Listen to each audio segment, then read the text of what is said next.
This conference will now be recorded. You shouldn't have done that. Well, I got it will definitely. No, I think that's everything's just from morning work to get.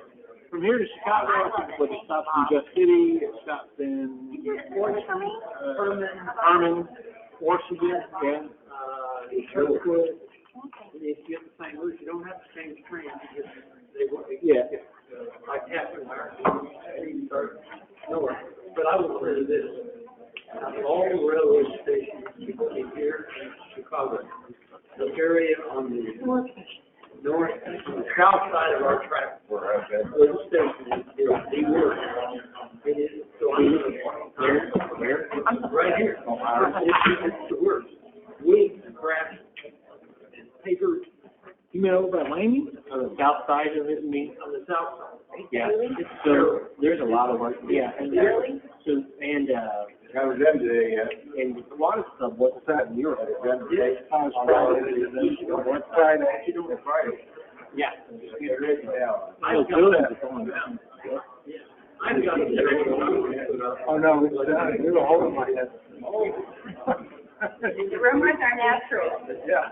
There's one in there. You can say my advantage is they think that they Yeah. so you can print Hold it here back. At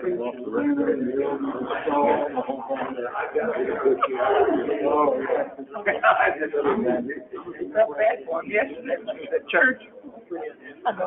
Sorry, yesterday I was sick and I didn't know that COVID or not.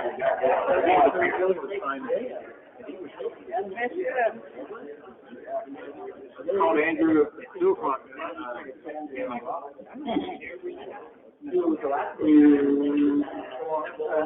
Well, 2 weeks. All right, you all ready to go? All right, we'll call this meeting to order. We're going to go ahead and open with prayer, followed by Pledge of Allegiance. We'll go ahead and turn the meeting over to Councilwoman Bogus to do some prayer. Would all stand, please?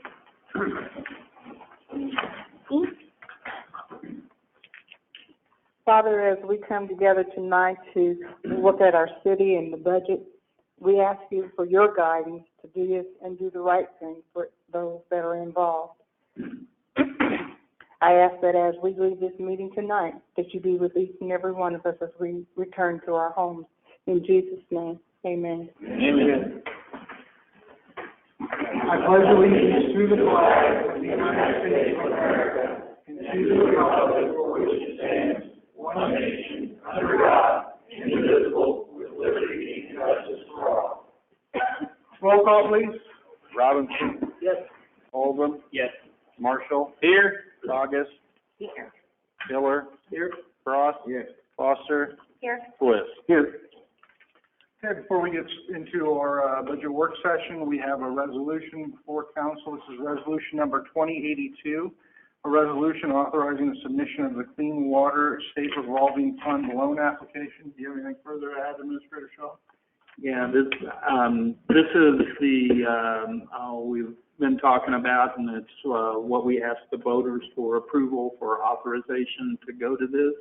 As Chris was filling out the application, they required this resolution showing who is authorized to file this on behalf, or file the application on behalf of the city. So that's really all it's involved is an authorizing either the mayor or I to make that application. Okay. Call for reading of the resolution. Resolution 2082, a resolution authorizing the submission of a Clean Water State Revolving Fund loan application. Second reading. Second.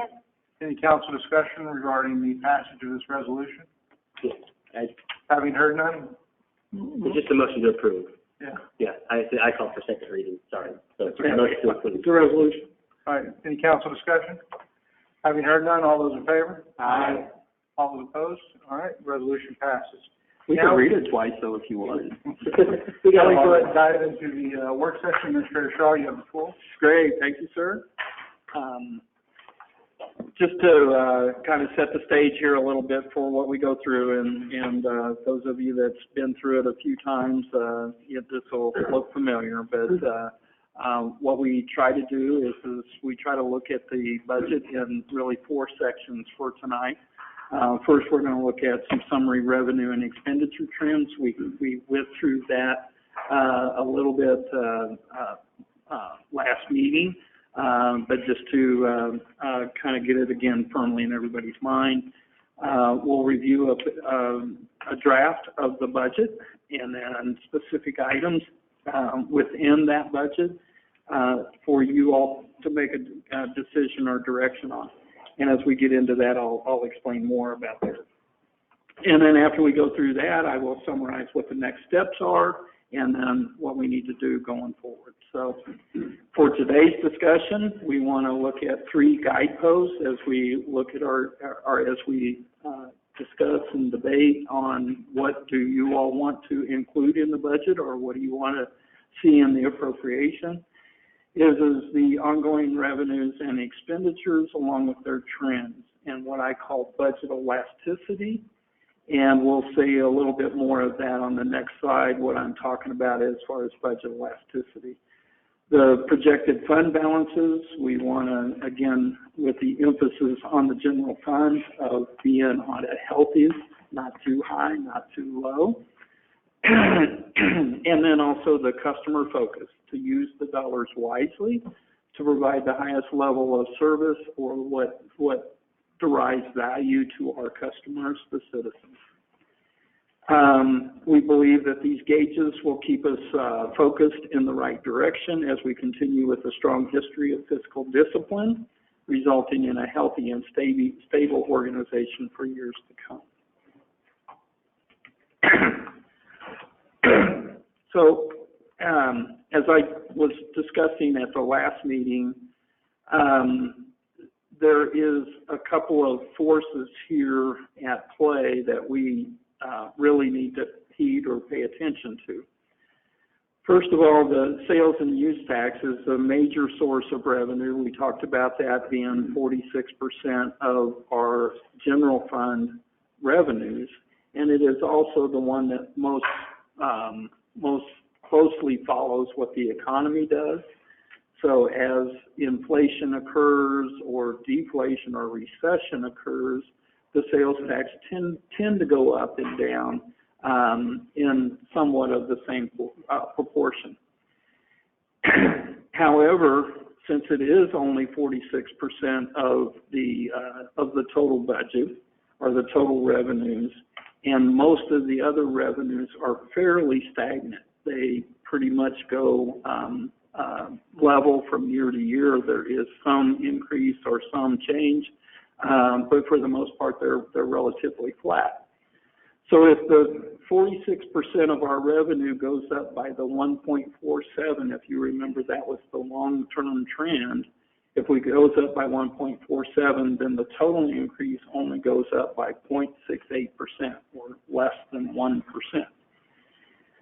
So even if it increases the 4% that we budgeted or that we projected, and as I went through that brings the total increase to 1.84%. While wages represent the majority of our expenditures, and as I mentioned last meeting, approximately 74% of our general fund expenditures are in personnel costs.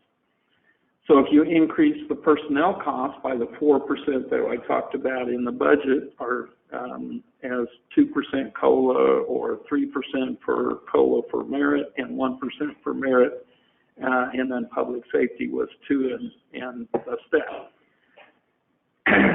So, and if you keep all other expenditures flat, which is unrealistic because we know inflation is going to cause other expenditures to go up some, then the total expenditures go up by 2.96%.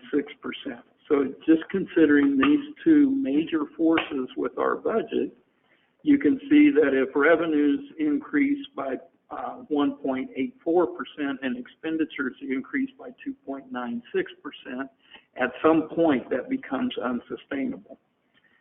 And that is where I talk about budget elasticity. As your budget becomes more and more personnel costs, and less flexible as far as the things that you can make discretionary spending choices on as far as equipment and those kinds of things, then you cannot change the budget without changing service levels, if that makes any sense. So that's the budget elasticity that I talk about. And as I discussed at the last meeting, these last couple of years have become particularly challenging because of the market, the labor market that we've been dealing with. And so we simply can't delay raises or those kinds of things because we are still having difficulties recruiting and retaining good staff, particularly in the police department. So the market's going to dictate what we have to pay labor to get them here and to keep them here. So it becomes a challenge in the budget. So with that in mind, then what we've done is, and this is similar again, or the same as what it's been in the past, as far as the spreadsheet that we set up. So I will go through the top part of it and kind of set up what we will go through. Here is at the top, and this is the general fund that we'll look at. We have tabs for the transportation, the capital improvements fund, and then the CBCD. Across the top, we have the current year, what our current net, what I have in the budget, it represents my budget recommendation to you, which by statute or by code, I am obligated to you to make a recommendation for the budget. So this spreadsheet represents my recommendation to you, and then we'll go through it.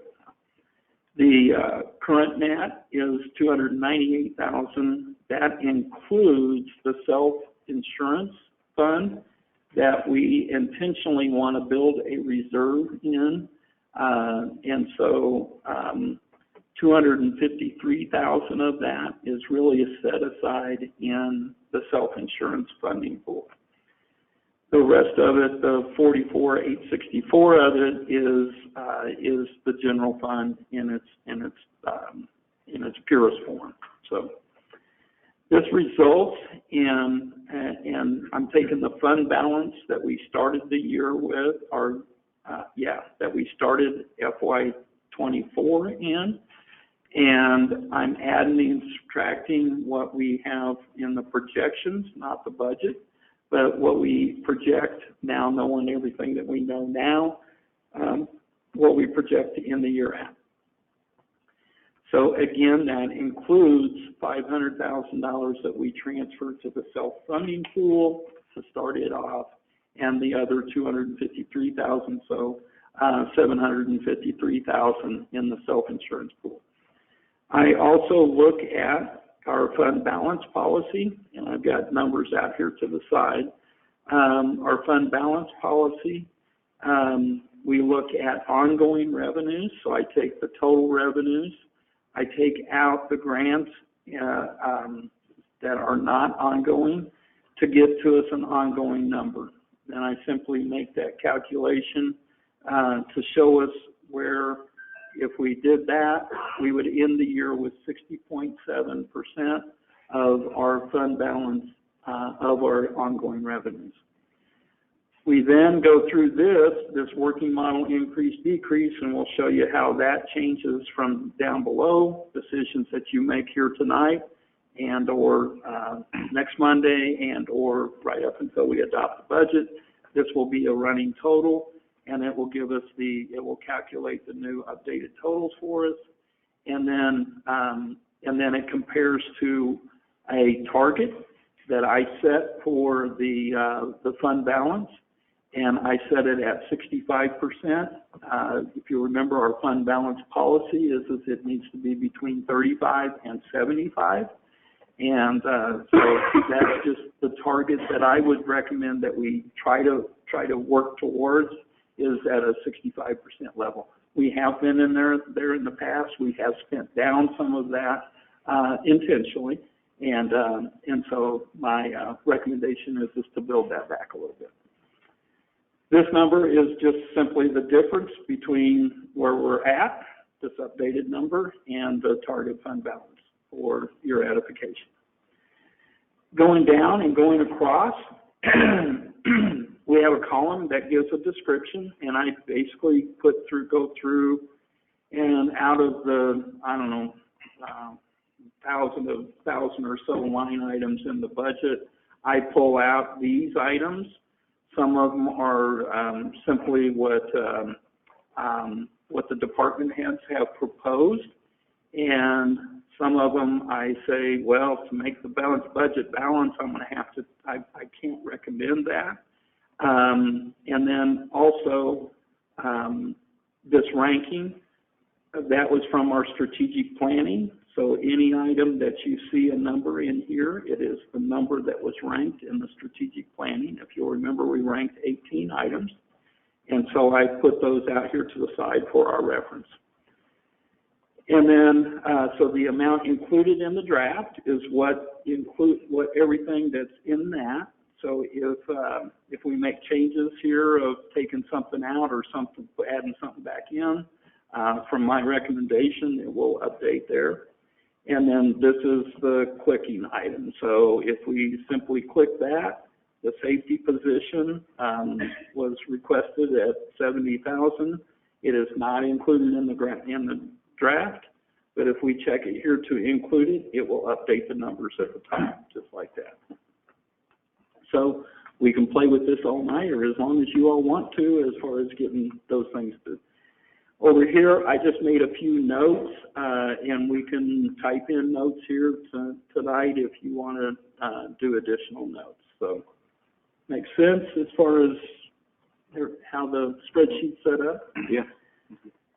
So going down here, and I'll go down through these. Anytime anybody wants to stop and discuss something, or if you want more information or more questions, the majority, if not all of the department heads are here. So if you want more information from them, please don't hesitate. This is your all's meeting to decide what you all want to land on as appropriations. So as we mentioned at the last meeting, I went through my assessment of the economy and those kinds of things, and I recommend that we look at a 4% increase in sales and use tax in total.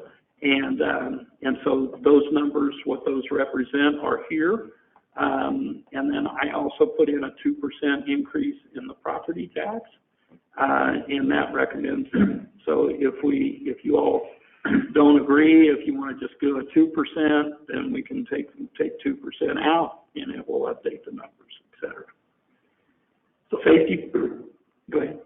So you're proposing a 2% sales tax increase? 4%, actually. I put it in two lines so that it makes it easier to take. If we want to drop it to 2%, then I can take 2% out, and then we just have the 1 2% in instead of the 2% for 4. Have we done that in the past couple of years? Mm-hmm. Yeah, every year I do. The meeting before, I kind of lay out what I recommend or what I think we should project for revenue, and that was last Monday we went through that, or not Monday, Wednesday, last week. Wednesday we went through that, and I recommended a 4% increase, and from what I understood, consensus was okay with that. Do you want to see something different? 4% in the income, not 4% in the tax. Yeah, okay, that's a projection. It's not, I'm sorry, Tillman. Yeah, okay. I'm sorry, I couldn't get on the same page. Okay, we good? Okay. Safety position, as I mentioned, Shannon recommended a safety position, and at roughly a total cost of $70,000. Can I stop there? Sure. I'm sorry, I won't just keep asking questions, but I'd kind of like to hear from the different directors to me, that's something, that's certainly a position, something that I'd sure like to see us fund, or consider in the future. Safety's a big deal. I talked to the assistant city administrator a week or two ago about it, and he wants to emphasize that.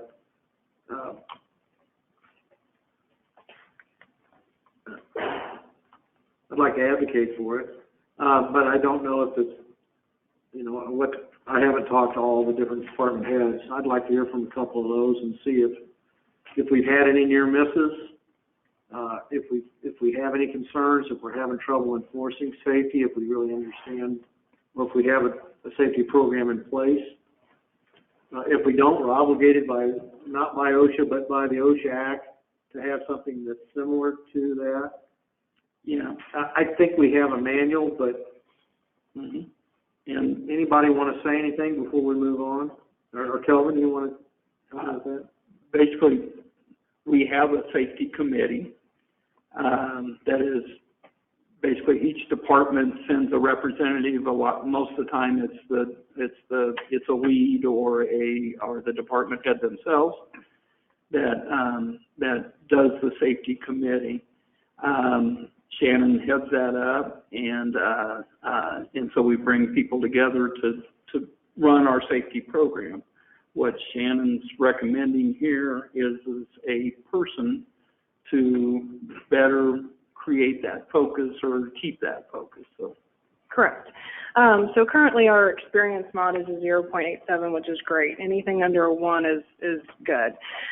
We still have room for improvement, of course. I actually met with MEM, who's our work comp provider, a couple weeks ago, and we will need to kind of look at revamping our policies. Our policies haven't been updated since 2012, 2013.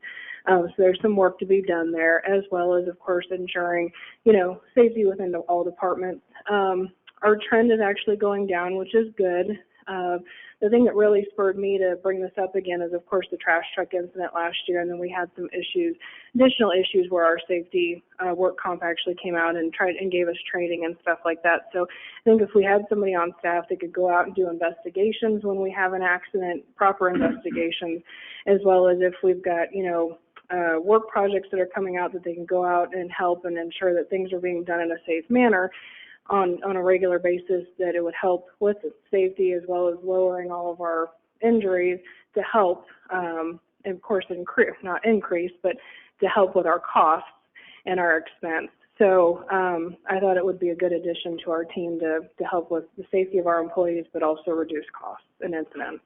So EMR, we're only 1 or 2 accidents away from that EMR going the other direction. Correct. My question particularly is, do we have a functioning, working safety manual and safety plans? For instance, do we have any kind of confined space permit requirements or a variety of different things like that? Or you understand are you comfortable with our current policies and plans need to be updated, at least overarching for the city. I can't necessarily speak for each individual departments, because a lot of each individual departments, of course, specifically, police and fire do have, a lot of safety policies. Police and fire have, I'm sure, and they have a lot of training. Correct. I'm more concerned about the 30% of our payroll that's the city employees, the street people and things like that, water department. I've seen and experienced trenching that wasn't done properly, things like that. Correct. So we got lucky the trench didn't collapse, and I'll just quit, but I think a safety position is what we kind of need to get to the point where we can. It would help with enforcement. And it probably will result in accidents we'll never know about that won't increase our experience modification ratio. I mean, that's money that we can spend that'll actually save us money. We'll just never really have, but we may not ever have that. It measurable. Correct. Do we have any reporting of near misses right now? We do. So actually, and I just received this report the other day, which I did share with City Administrator Shaw. So currently, we're sitting at, in 2023, we had 33 claims. And then in 2022, we had 40, and then in 2021, we had 34. So like I said, we are trending downward, not only in claims, but also in cost. Okay. I just wanted department heads, if they wanted to advocate it, to have a chance to advocate for it. Thank you. And the safety committee does review every accident. Okay, that's fine. That was kind of a misunderstanding there. It's the near misses that are, we need to encourage people to report, we almost had an accident. Boy, that was a close one. Those types of things. And those things let us be proactive before there actually is that accident. Mm-hmm. Anyway. And we can always do better at everything. It's just, from my perspective, it was, if we put that in, what else can we take out? And so. Sure. Yeah, so. I'll give you the alternative here in a little while. Okay. So, sounds like Councilman Bliss wants to put it in. Does anybody else want to I need a advocate motion for to it? go ahead and put that back in, and then I'm gonna need a second. I have a question. Thank you, Mayor. If we have a safety committee, why would we need to fill the safety position? Would there be a trainer to the safety committee? That's a good question. Well, yeah, in a lot of regards, but to manage it, Shannon does a good job of running the safety committee and organizing them and all of that, but she's got many other things on her plate. So this would basically create a position that their sole focus, or their primary focus by far, is safety. And so they would give more legs to being out and going out and actually doing real investigations on what caused the accident, or, as Councilman Bliss points out, the near misses that never got reported, and do safety audits of different departments to make sure that, just again, another set of eyes out there looking at, hey, if you did this way, it'd be a little safer, and would be just as safe. All right, so we're just looking at to fill that position. We haven't filled it yet, right? It's a new position being proposed. And Bob, that's a good question. I mean, it really takes a lot. She's not at all delinquent or anything. It takes a trained professional to do this. We could very well fund this position and find out from our insurance carriers that we get some type, once we have a position in place, we may get some kind of benefit from our carriers with that position in place too. So I would ask that that'd be another thing that we could consider, and Kelvin, you or someone should look into. If we can fund this position and get some kind of, I think we're getting the maximum credits on our work comp policy right now. well, but it could, yeah, and work comp would be the major one. I have a question on that safety position. Is that a full-time position, 5 days a week, 8 hours a day? My preference would be yes. But, at this point in time, I would, part-time position would even be helpful. If we could get somebody that, can work on the safety plan, work on the safety policies, again, get out and be able to do investigations when they were here and everything. So just another set of legs. So, even a part-time position would be helpful.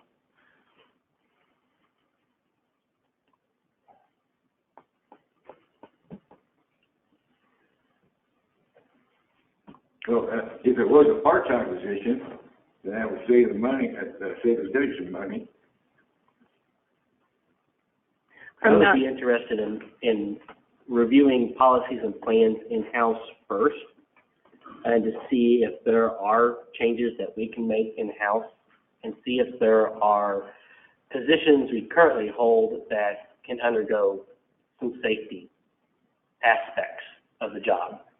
And then, if we do find after review of our policies and our procedures that we do call for an investment of $70,000 for a position, then we can look at that. I would be interested in looking at policy and procedures first to see if we truly call for it, or if there's changes that we can make in-house and responsibilities that we can dedicate to current people out there, current employees out there in those positions. Yeah, I would like to see the rest of what we already have in the budget, That's very to good. see if there's something else that can be taken out to put that in before making the decision to put that in. Yeah. We can click that in and out. Kelvin's got that ability. So as we move down through, that's kind of how I remember we did these things. Thank you.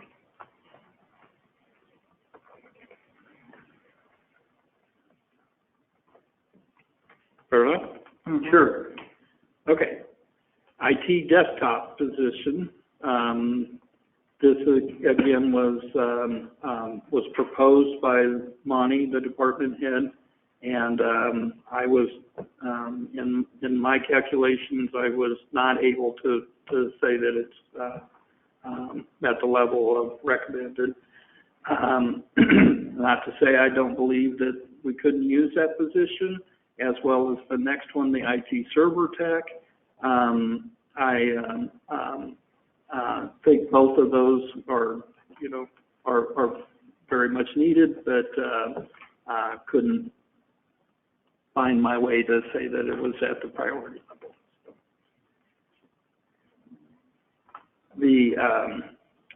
And then related to that is the car allowance for the IT employees. So again, if anybody wants to discuss these, otherwise I'll keep going. The fire added 6 employees. If you remember, that was in the strategic plan, and it ranked number 5.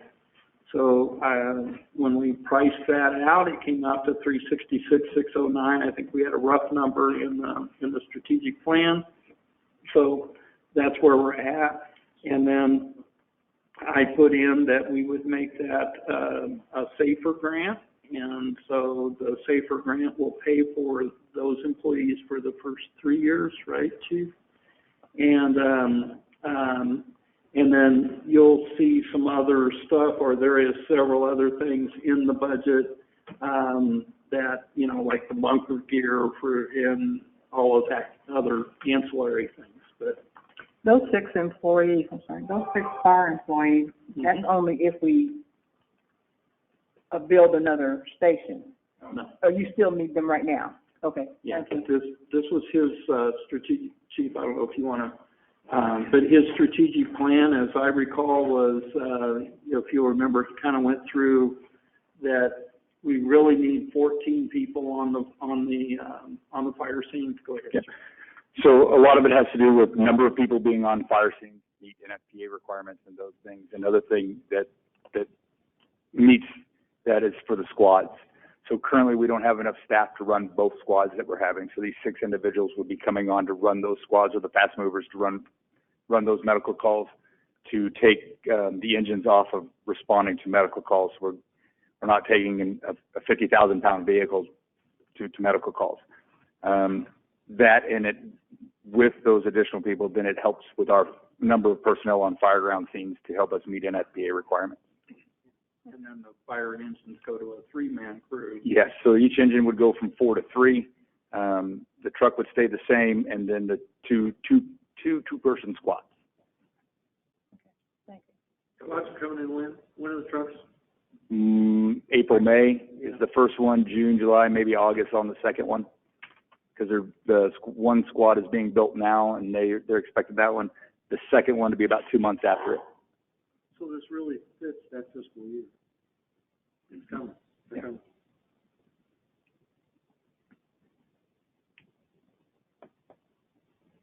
Are we good? Okay.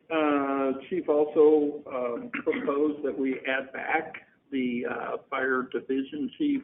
It's the training and preparedness officer, but making it a division chief position instead of what it was before. Yeah. And again, that ranked number 8. You'll see as I go down through here, I think it was number 7 is where it cut off to where I felt like we could fund. So since that ranked 8, it was just over the line. He also proposed that we create 6 fire lieutenant positions and promote to them. And, as I understood this, this is, basically as we go to the squads and we need more drivers, you need somebody that's in charge on the scene, so. Yeah. So the thought process on the six lieutenants is that, so moving my current captains to the squad, that way they are responding to all medical calls and they are out and about making decisions. What it also gives me is if the engine goes out on something, there is somebody making decisions for that engine company and for the department versus just letting a firefighter make that decision. So there has to be some kind of command and control. Also, then it allows on the fire scenes, those lieutenants then firefighters will be with a commanding officer when decisions are made, and then somebody's watching out for them, and it's a safety issue as well. So basically what we're doing is promoting 6 drivers and not filling those positions. We'll fill them with firefighters. We'll let the firefighters drive the squads.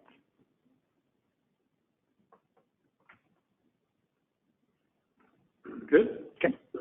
You want me to stay? I don't know where I'm at, where we're at on the list. Yep, the next one's yours too, so. Okay. So the paid on, go ahead. No, go ahead. So the paid on call, so when we have fires, we basically call in personnel if we have a large fire. What this is going to allow me to do is that having 3 personnel that are paid on call, basically. So if we get a fire and it is a working fire, those 3 personnel immediately come into the station versus us having to try to call them and try to get people to come in at 2 in the morning. They know that they are on call, so that it makes it a lot easier on me and my deputy chief. It also makes it a lot easier to schedule those guys in every day. So it just was basically to make it a paid on call type of thing. They would come in for fires or anything that we needed them for. So.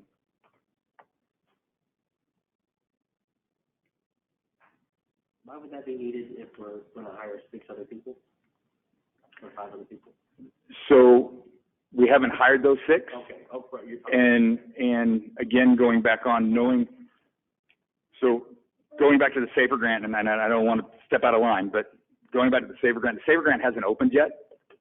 So not knowing when that SAFER grant is going to open will delay the hiring of those 6 people, and that is only saying that we are awarded the grant. So if we're not awarded a grant, then we need to figure something else out. Okay. Well, plus, if I understood this, is okay, the 6 just gets us to 12 shift, and you need a minimum of 14. So the paid on call. Any structure. Yeah. So then the on call people coming in that would respond to the fire as well would put us over the 14. Yeah. Now, if the fire happened to be polite enough to happen during the day, you can count the chief and the deputy chief and the inspectors and all of that. But if it happens at 2 in the morning, as most fires do, fire is never convenient. Yeah.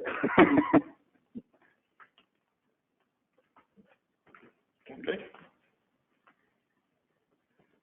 Okay, the police pension, I put this in here.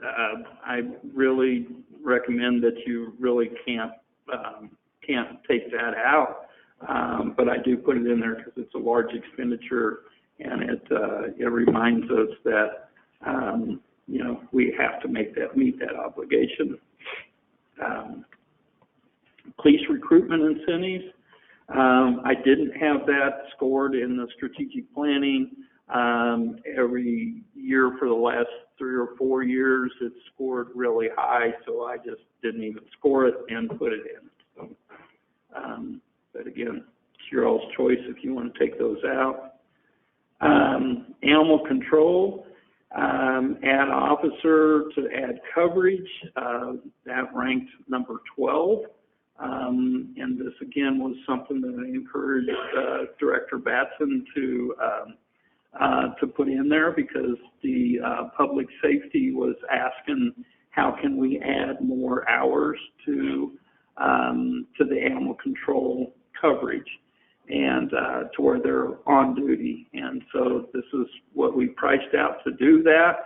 However, it ranked 12th, so it didn't meet the level. So again, if you want to add that in, we can certainly look at that.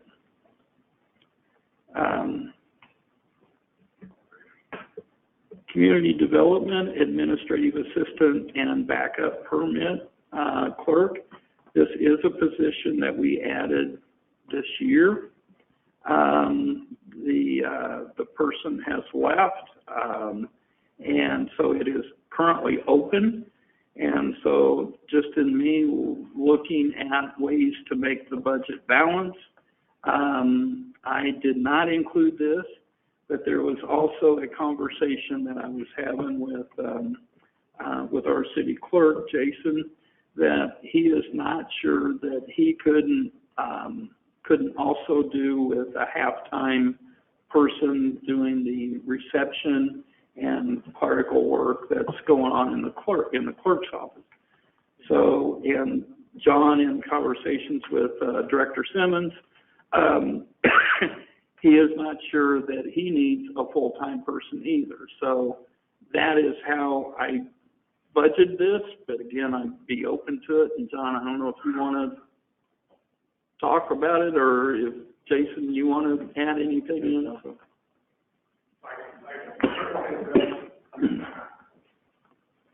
Since Jolene left back in September, October, we did have one person, they did not work out.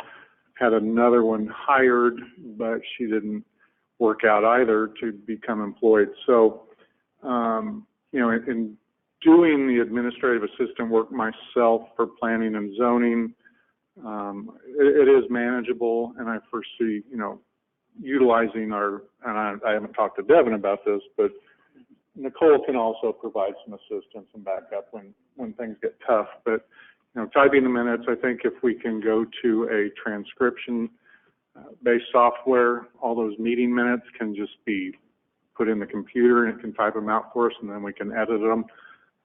So it's manageable without at the moment.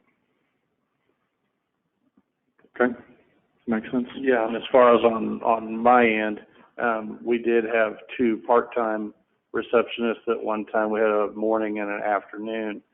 Both of those left, and Kelvin and I, we decided, well, we could make that one full-time position, but on like a day-to-day basis, you know, I may not have enough for like to keep someone busy a whole day, so that's where this came into play.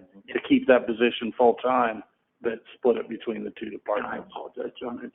I haven't had this opportunity to talk to, because this was like over the weekend. It's played through my brain. Yeah. So, John, and John and I have even kicked it around before, too, so yeah, that could work. So, we good? We had, yeah, there's Roger, I'm sorry. Director Waters, the cemetery director, he has come up with a solution on our weed eating and those kinds of things around. That's always been, or has for the last few years been problematic in being able to hire enough seasonal labor to come in. And then part of the problem is that a lot of that seasonal labor, he gets people that are either college students or high school students that are not available until May. Well, weed eating really needs to start at least in April, but sometimes in March that it needs to happen. So sometimes we're starting out way behind. He has located a company that actually does this for other cemeteries, where they will come in, and I think you said twice a week, Roger, these numbers are based off of. Twice a week they will come in and do all of the weed eating for the whole cemetery. And then this is the net number between the cost of the contract less the cost of the seasonal labor that we had in the past. So this would be an increase of $19,000, but I think we would get a lot better service.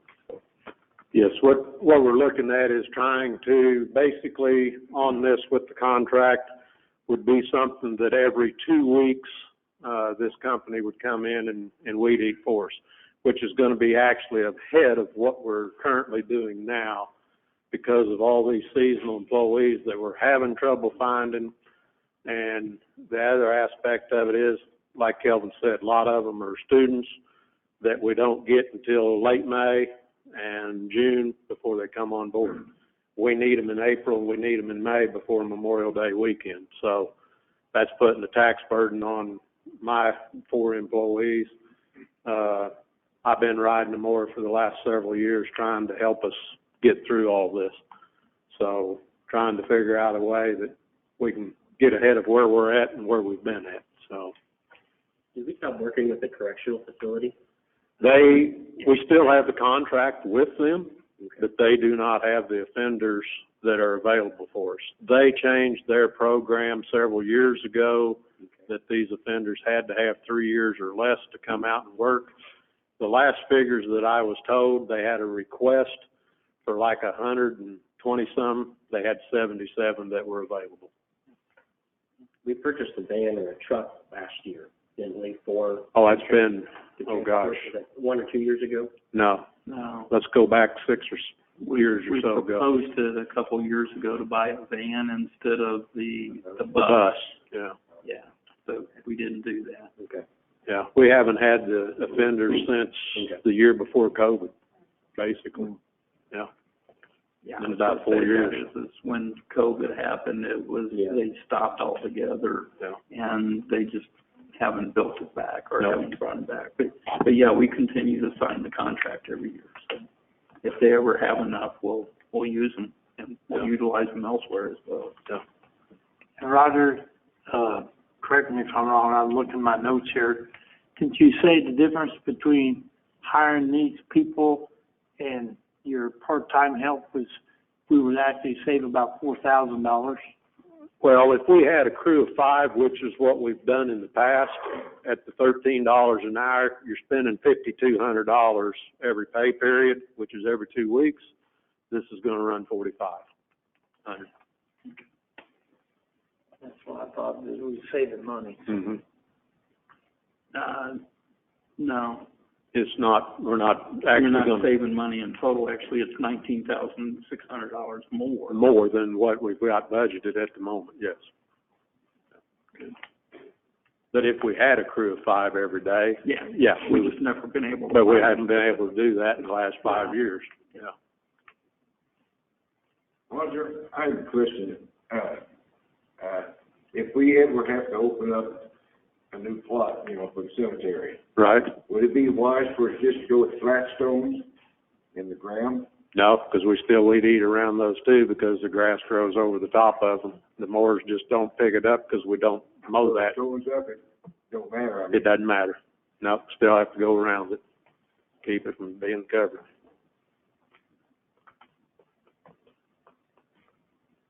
Anything else? We're good? Okay, code enforcement, we started a program a couple of years ago there where, it's an incentive program as the building inspectors or code enforcement officers get certified, then they get a bump in their rates. So this is the total there for those, and that would give everybody at least one certification. Okay, the wage rates that I talked about at the last meeting, and these are the costs that I laid out for you in doing that. So the public safety pay plan, the police step, the police COLA, the fire step, and the fire COLA. The non-public safety, we would do a 3% COLA and essentially a 1% set aside for merits. Do we have merit pay now? No. And so this, you're anticipating that we might adopt that at some point? That's what I'm recommending, yes, sir.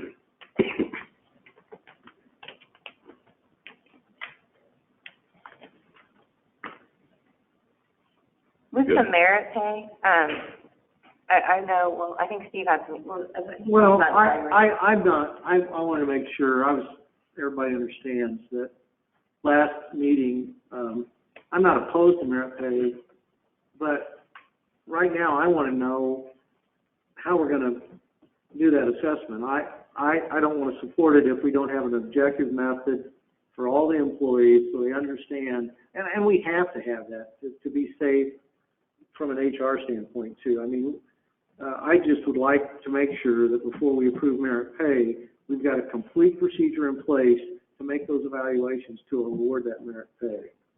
And I couldn't, and I'm not sure we have a complete answer now. I'm not doubting that we won't have that, but I think there are a number of things that we can do that would be objective to determine whether or not someone deserves merit pay. Kelvin's point was, I think, and I don't want to put words in his mouth, but hey, not everything can be objective. I personally would like to, I don't want to try to force people to do things, but in this particular case, I felt so strongly that we should see how this,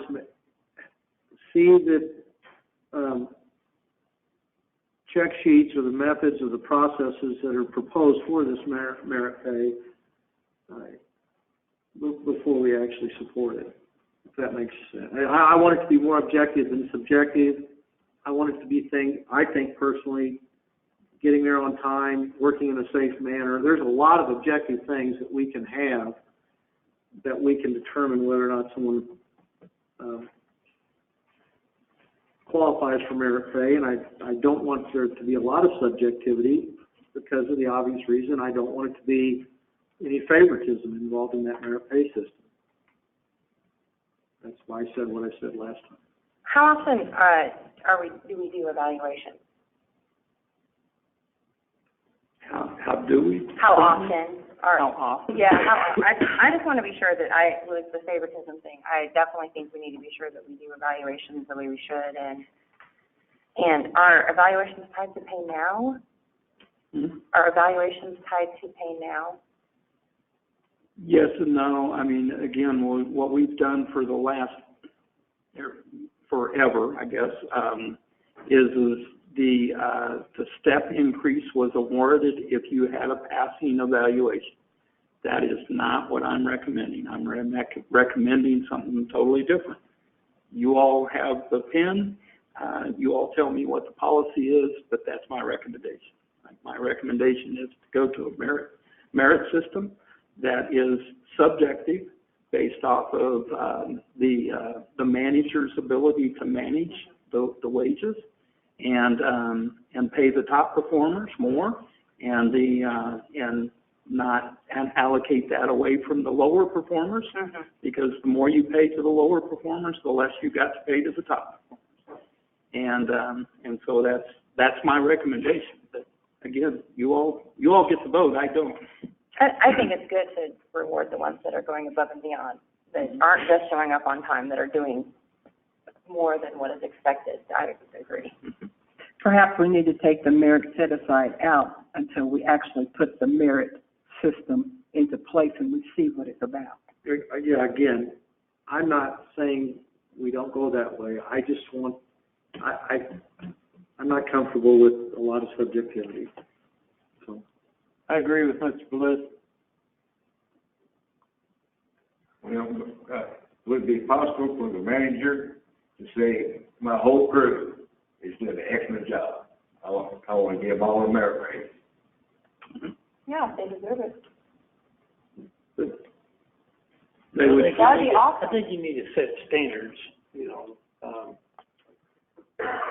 and like Steve said, part of that is when they come to work on time, and like I said in that meeting, you hand somebody a shovel because they got it down there in the hole digging, and well, I don't do that because I run backhoe, and if he needs to help out, he needs to help out. I think we need to rely on our supervisors. That's why there are supervisors, and we need to set up a standard that the supervisors can go by, and that's how you do merit.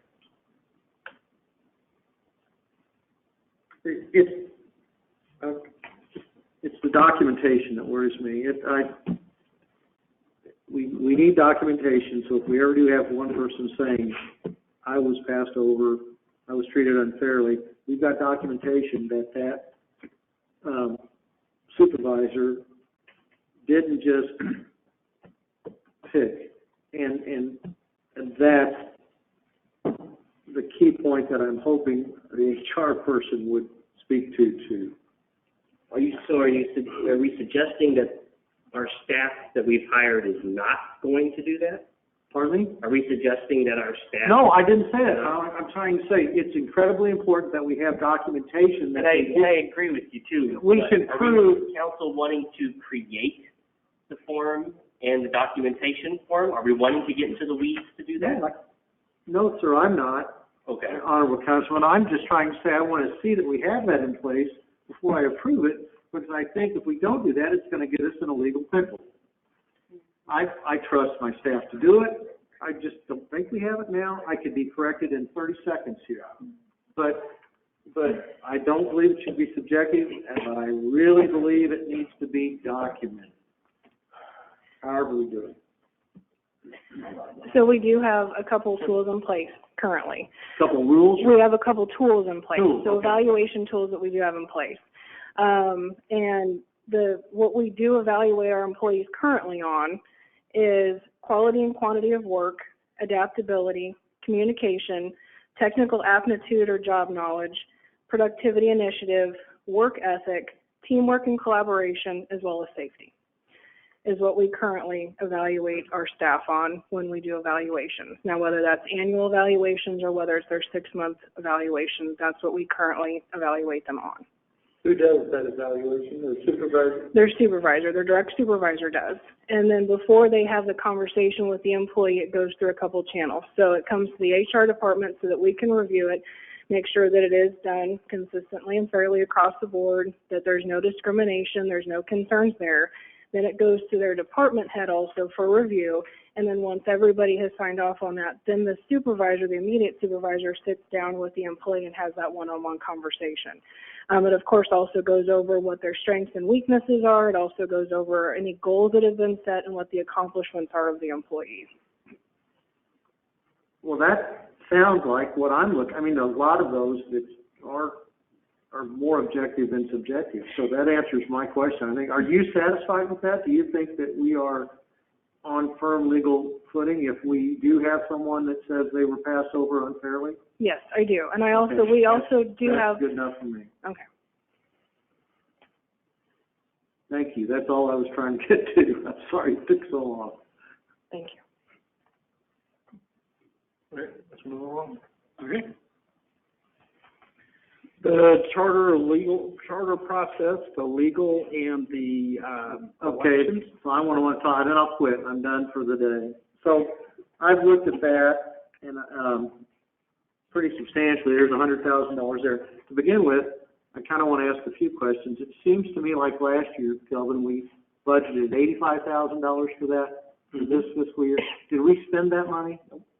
Okay, so that's out. It seems to me like when we did the ranking, it had a value of $185,000. Is it now down to $100,000, or was it always $100,000 this year? It was $100,000 in the ranking. Yeah. Okay, so $100,000 this year for it looks like legal and elections. Mm-hmm. So historically, Sedalia had 2 attempts at the charter process, once in 1968, one in 1981. The one in 68 was initiated by a petition, and that's how one way you can initiate a city charter process is by petition of the citizens. Another way you can initiate the charter process is by this governing body, for instance. The council can initiate that.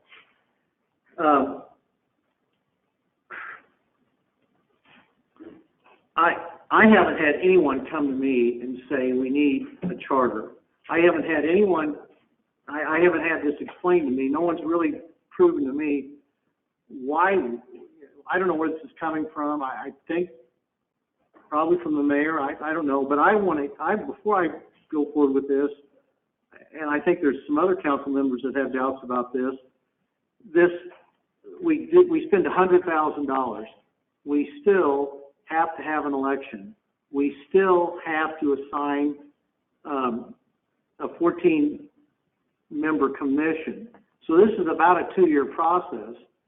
And I would prefer that it be initiated by the citizens petition rather than this council. If a lot of people in the city of Sedalia, for instance, in '68, I think a lot of that was the old, for lack of a better term, Kramer, Bagby type of stuff, the old, back then the council was Republican or Democrat.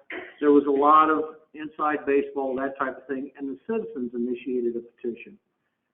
I don't see that here. So I want to know if we're going to proceed with the charter process, I would like to hear the benefits, the revenue, the grants, the things that the charter process would bring to us and benefit us before I'm comfortable approving $100,000 worth of expenses when we can go back up to the top of the chart with regard to the $70,000 for the safety person, or there was something with fire that needed almost that amount of money. I think right now, unless I can be convinced otherwise, and I hope perhaps I am, if there's a lot of benefits that I don't know. There's 140 cities in the state of Missouri that are 5,000 population or over. That's the basic requirement to request a charter. There's 34 cities that are home rule or initial charter. So that's about 25% of the cities in the state of Missouri actually have this. I just can't right now. So I would either, if the mayor wants to speak to it, if we want to wait for a council meeting and speak to it, I've talked to people in the community. No one seems motivated to have a charter. If they were approximately 10% of the population, we've got about 12,000 people that vote inside the city limits, registered voters. About 1,200 of them could sign a petition, and that could start the charter process. I would prefer that the citizens of the city of Sedalia, because this is their money. This $100,000 that we're spending, it's their money. It's not our money.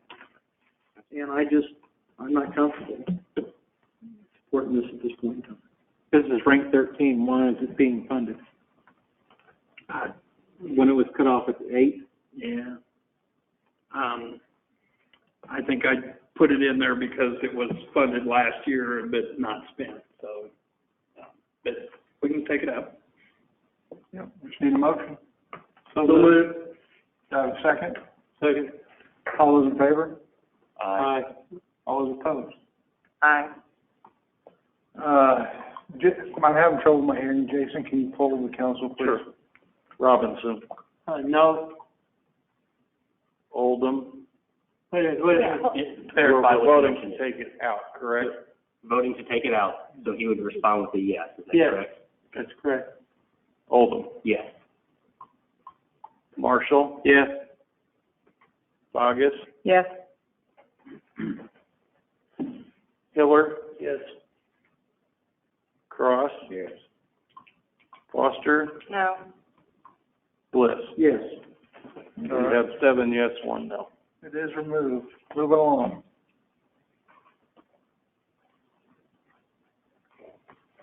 Retail recruitment, there again at 70,000 was ranked 11th.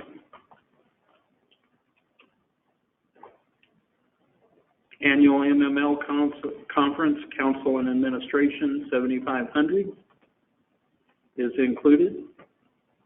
MML legislative conference for council is at 2,310. It is included. National League of Cities Conference at 1,500 is included. Cell phone data subscription, Placer AI, is included. That's the annual subscription. We started that this year. Pioneer Trails, $8,127.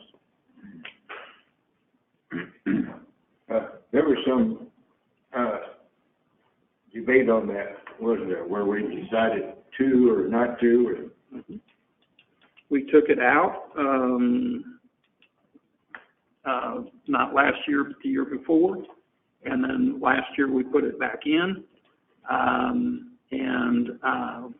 When there was, if you'll remember, Commissioner Baez came and because he's the chair of that board, came and encouraged you all to put it back in. And since then, we have no voice on the TAC committee. We have been removed from the TAC committee, so. So has the Pioneer Trails due actually paid off for us this last year? Has it benefited us? Yes, thank you. That's hard to say. I can't find anything measurable. The only thing that I can find that's measurable is we have had RSOC grants. And Mayor Dawson serves on the RSOC committee.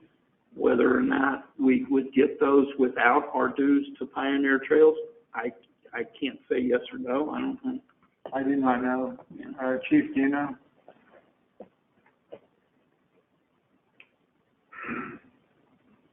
So I can't advocate for or against Pioneer Trails, but our membership into Pioneer Trails has no regard to our membership into the RSOC. So we are still allowed into the RSOC. We are still eligible for the RSOC grant, regardless if we are a part of Pioneer Trails. And Does not sound like it has benefited us, so I will motion again this year to take that out of our budget this year. Second. All those in favor? Aye. All those opposed? Okay, it is removed. Before we proceed, can I ask a question about the retail recruitment? Sure.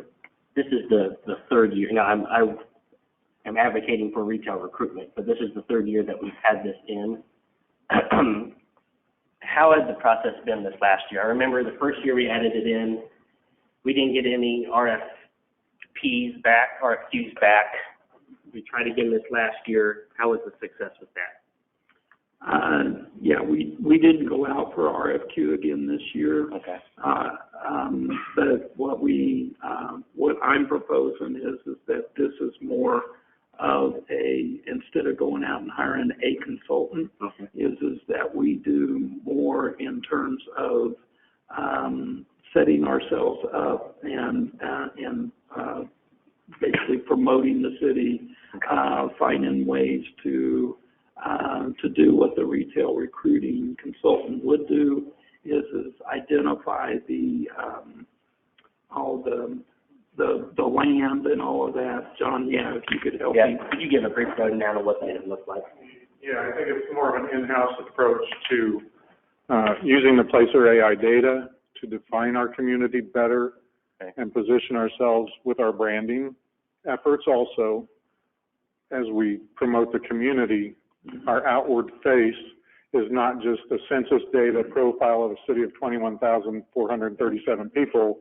It's a regional marketplace of 42,000 with 70,000 pass-through visitors a day. Yeah. We would be crafting that message ourselves using, I'm sure Callis would be involved also in in packaging Sedalia in a different manner to put in front of developers. Does that make sense? Yeah, and then getting out in front of the folks that are making decisions, finding out, doing the research, finding out what drives them. Who is that person then who pursues the retail? Who is that person that would be in front of? Well, that's my position, where you're using your network of developers, okay, whether they be in Ohio, St. Louis, Sedalia. Where are those contacts we've had before? That's your starting point. And go, okay, I worked with Peter Sheehan in St. Louis to get Kohl's. Okay, I'm going to call Peter and go, hey, I've packaged ourselves in a different manner. Can you take this data to your companies that you represent and are hunting locations for and use it? Okay. Getting in front of the site selectors. Right. Yeah. Right. And not getting passed by just because of census data.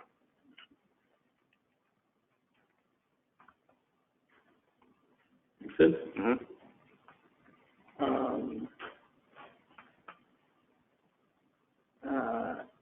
Okay. HR assistant certification, employee promotions. This is in the HR budget. This is a lot of like the Christmas parties and those kinds of things. But another meeting our dinner type or event or something like that. Employee wellness fair, the safety recognition program. Then, You know, I wouldn't be opposed to taking a little bit of money that we saved and say that again, I'm sorry. funding a little bit more of that, especially, and I had a safety conversation with Assistant City Administrator Worth, and, especially if he wanted a couple $1,000 more for that, or are you far enough along on those plans, would it help you to have a little bit more money in that budget for safety recognition? Shannon's, okay, either one of you?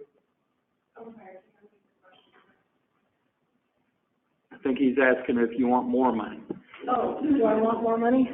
Well, tell me about safety, I'm sorry, tell me about safety recognition. How do Sure. you do it? Right now, we're really not doing a whole lot. So that's why we were looking at, we talked to the safety committee and wanted to look at implementing a safety recognition program. You know, whether it's, of course, doing like a gotcha and, Yeah, and hey, seeing you're what, doing something safe, here's a big silver dollar. correct, or, you know, whether it's lunches or, you know, we even, in my past, we've done like safety bingo, you know, and stuff like that. So we've been tossing around some ideas to try to, again, bring safety to the forefront and then reward employees for actually good behavior instead of the, you know, opposite of always recognizing the bad behavior. One that was really popular years ago that I was aware of was, here's a certificate for a nice meal at Katie's or somewhere, you know, something like that, or even at Bothwell. Take your wife out or your husband out to dinner tonight. Tell them we got you doing something safe so you could come home tonight. Right, and we've That's gotten really well received when I was. agreed. Great. That's a good program. I'd support a little bit more money for that. How much more money, Councilman Woods? At least another 1,000.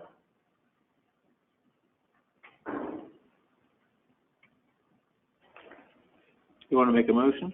I'll make it. Are you saying $1,000 more bucks for we safety. do a lot because we're just not doing it, or we're not doing a lot because we don't have the money to do it?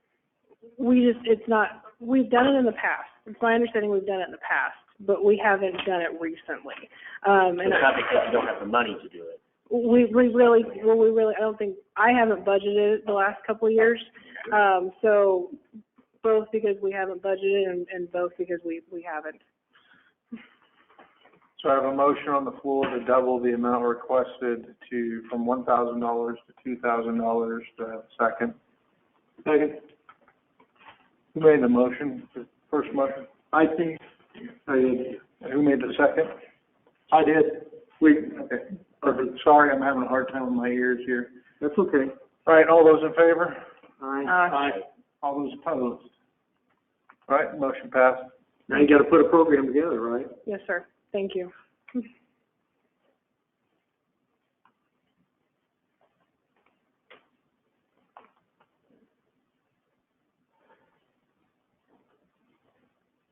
Okay. Know before, that's cybersecurity stuff, that's basically training and awareness. That's a 3-year subscription for $11,000. Is that a training program or something like? Yeah, it's it will send out, first of all, you do every employee or that has an email then has to go through a training awareness of the know before you click kind of stuff. And then it sends out fake phishing emails just for awareness. Okay. And if you get caught with one of those fake emails, you click on the stuff that you're not supposed to, you got to do the remedial training and go through it again. But if you successfully delete all of those, then you don't have to go through it again. So. We good? Mm-hmm. Good. Thank you. Hydrant testing and repair. This is something that Fire Chief Irwin put in the fire budget to assist with the testing and repair, Hydra E's and all of those kinds of things. So the tool, and also it was more another meter, right, so that you could do more testing? Yeah, so included in that is another set of diffusers and those kind of things, so we can actually, what we have found is that ISO is requiring us to do 2 hydrant testing. So with the equipment that we have, I can only send 1 crew out to do hydrant testing for 2 hydrant testing. With the additional equipment, we can send 2 crews out to continue doing how we flushing and testing hydrants. Hydro-Ease is what we have found currently with our hydrants is some of our hydrants we're having a very hard time getting the caps off of the hydrants. So the Hydro-Ease is a food grade based anti-seize that goes on the caps that we put on the caps so that they don't seize up with rust or anything like that. There was also some O-rings for the 4.5 and the 2.5 sides so that we can replace O-rings on the hydrants as we're getting them. So it's kind of a whole bunch of stuff mixed together. A couple of meetings ago, a couple of meetings ago, we were given information that there's some fire hydrants in the city that had about 48 of them both.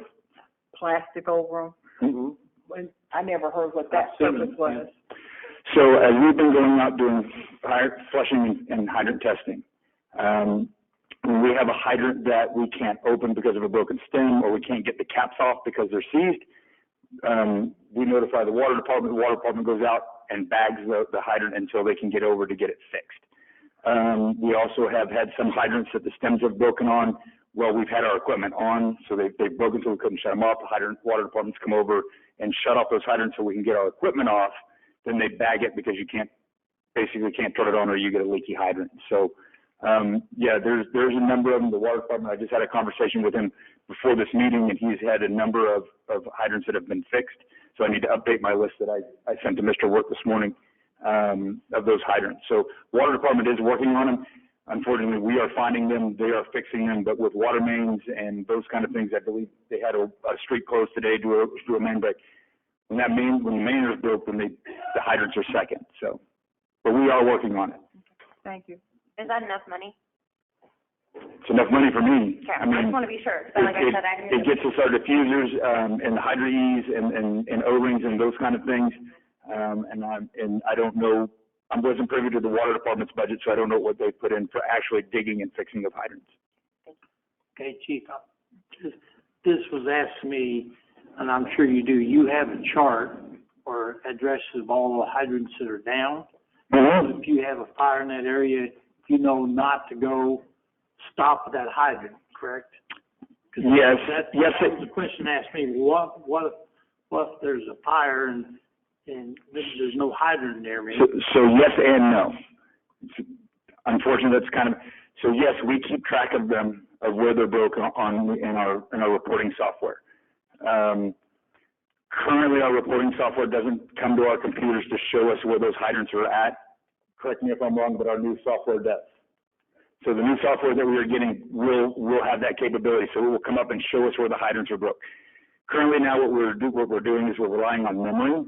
And our first 2 engine company, if they see a bag, they immediately call in and then they go to their map. The second engine company goes to his map and finds where the next hydrant is and is able to draw off that plug.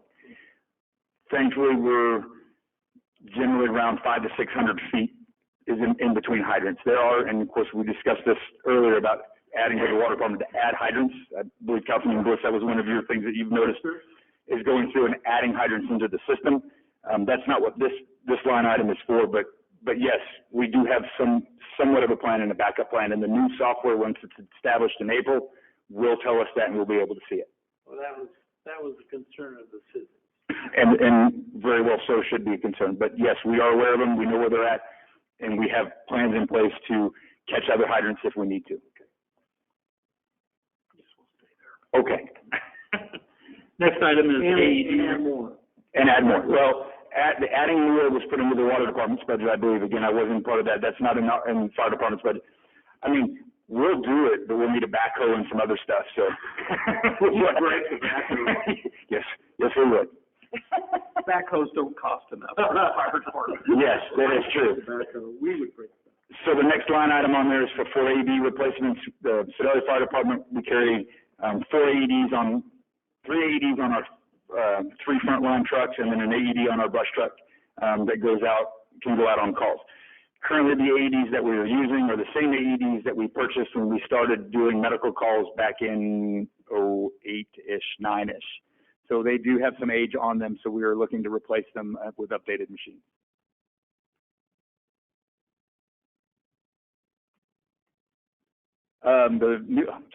You moved down the line. So the new fire scene pole lights, basically they're a battery operated light that goes up on a pole. It gives us about 7 feet of light up there.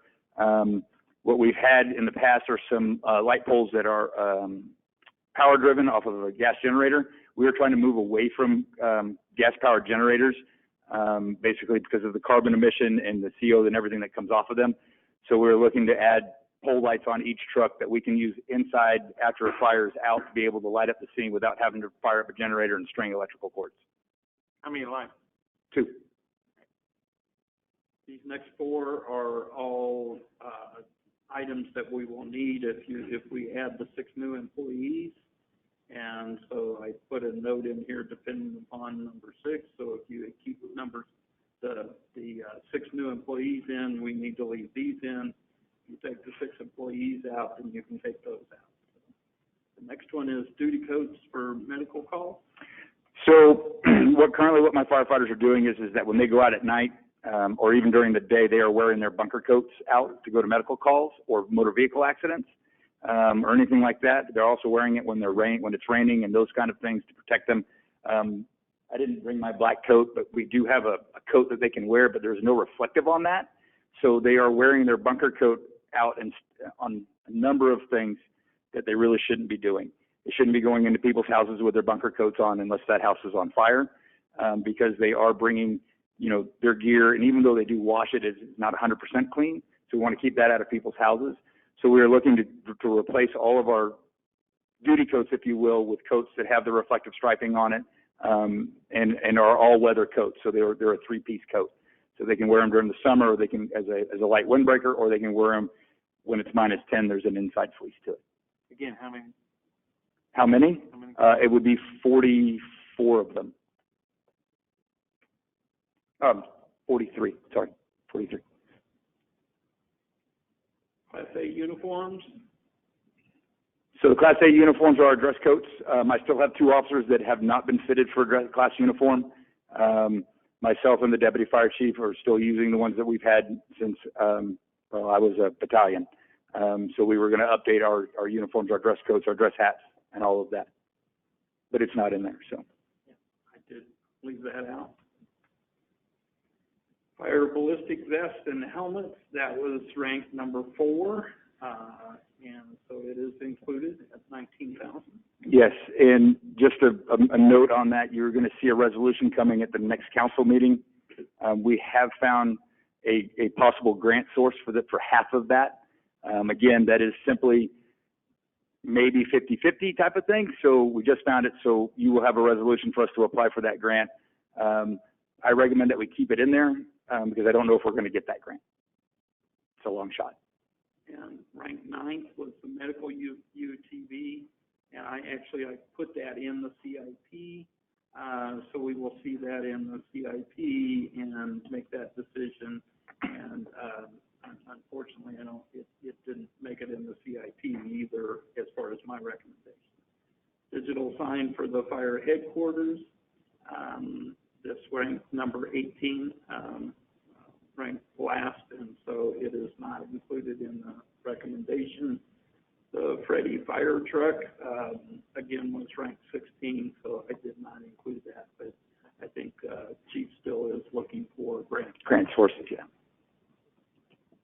Anything else for the fire stuff? Okay, thanks, Chief. So, police, SRT training, 11,480. Add the DRE training, 10,000 to add another DRE, drug resource. Yeah, recognition, thank you.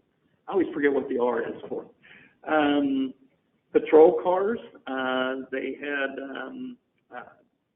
recommended 2 new Durangos, but then we need cages and wraps because they have changed the design some, and we're basically basically at the point to where we need new cages. We've gotten some luck here the last couple of years. We got 4 in the last 2 years now, right?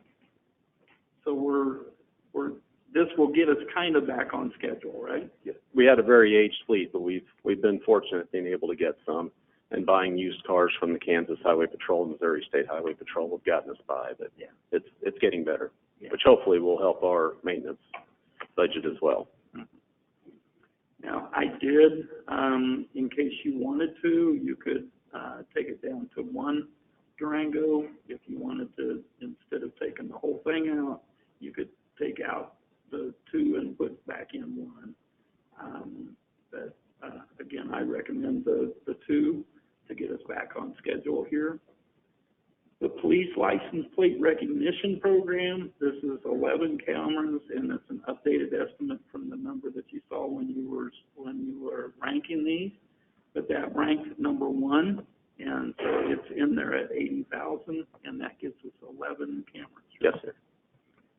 The neighborhood 360 camera, this was ranked number 2, and it is approximately $5,000 per device. And so we budgeted for 10 of them, and that's at $50,000. And again, that's in there. The mobile software, evidence collection, and data analytics, there's kind of different line items, but we bundled them all together into one for the strategic planning, and it ranked number 3.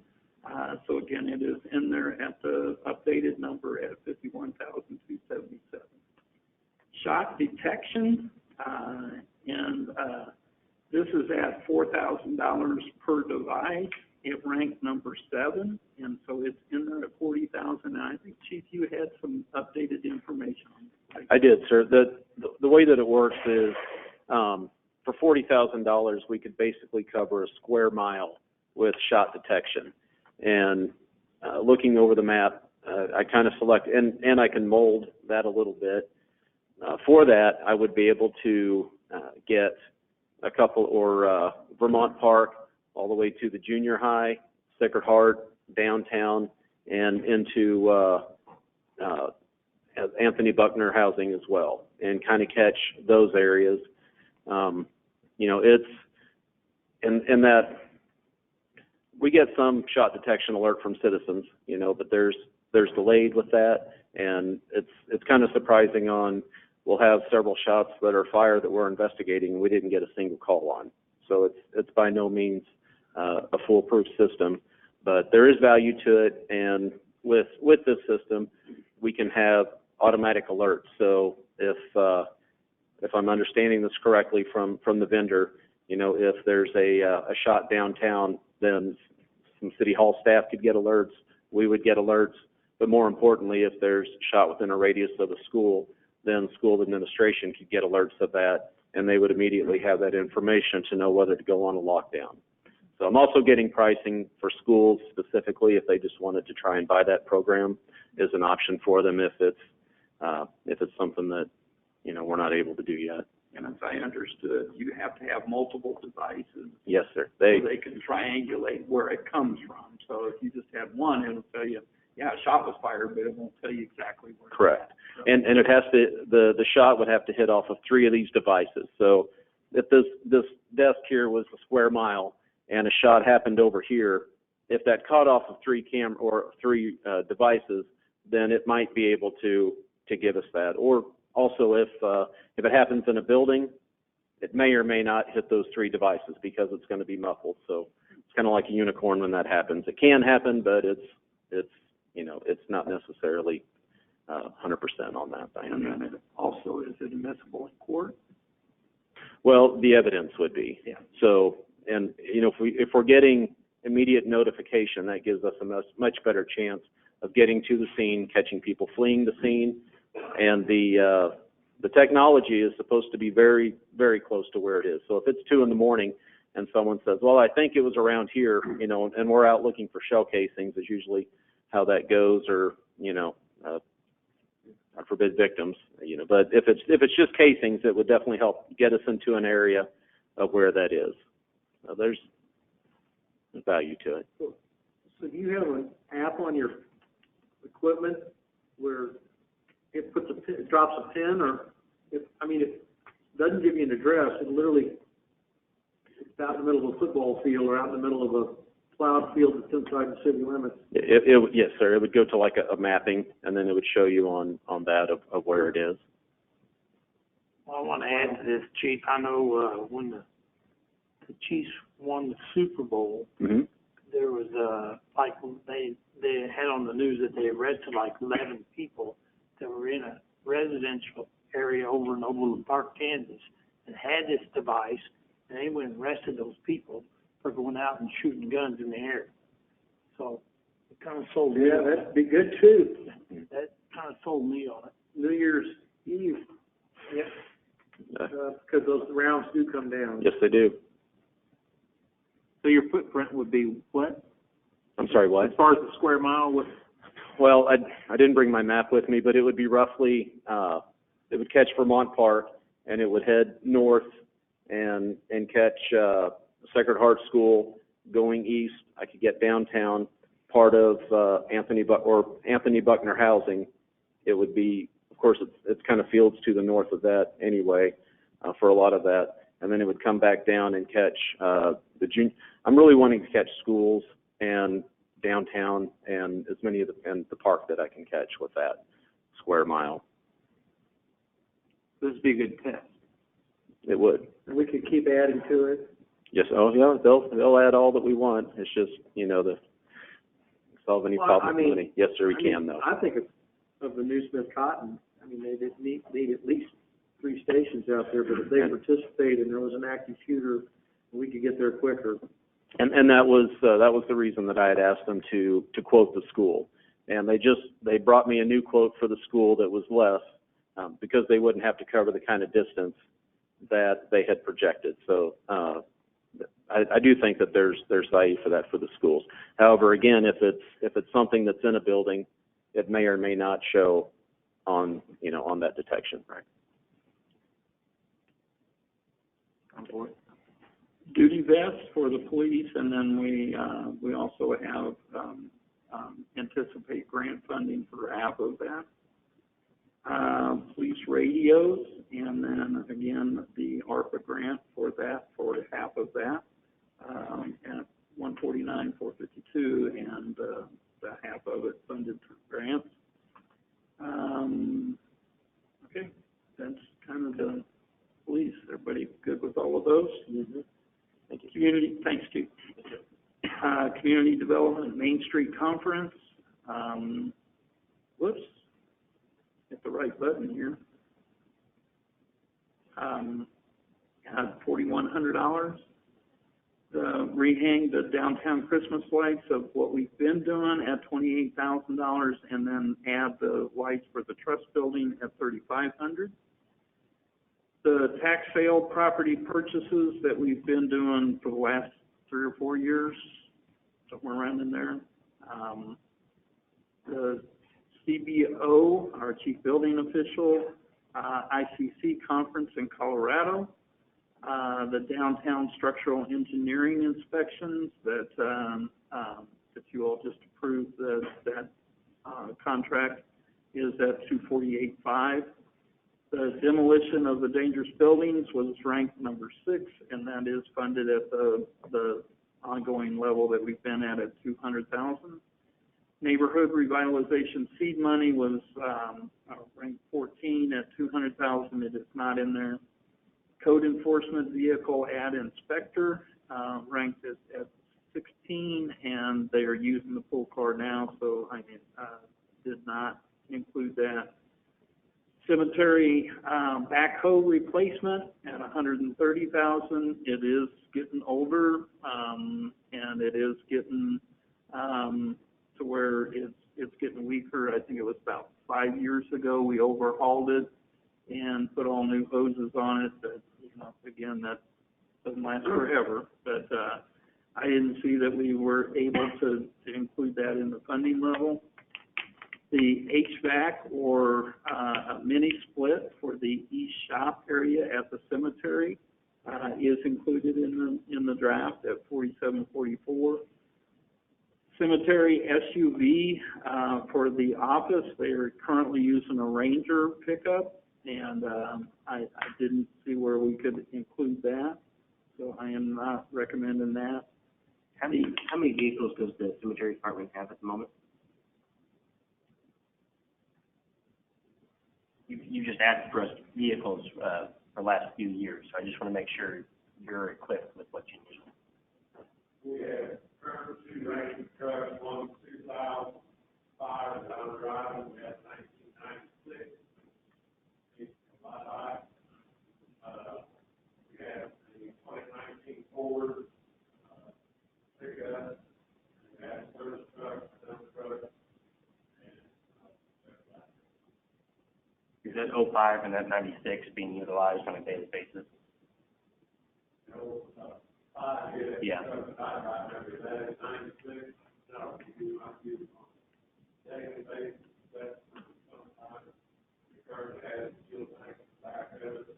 Switch over to the 2019 Ford, being as we're not using the inmate and seasonal employees with that vehicle at this point, so we're going to utilize that and get rid of that.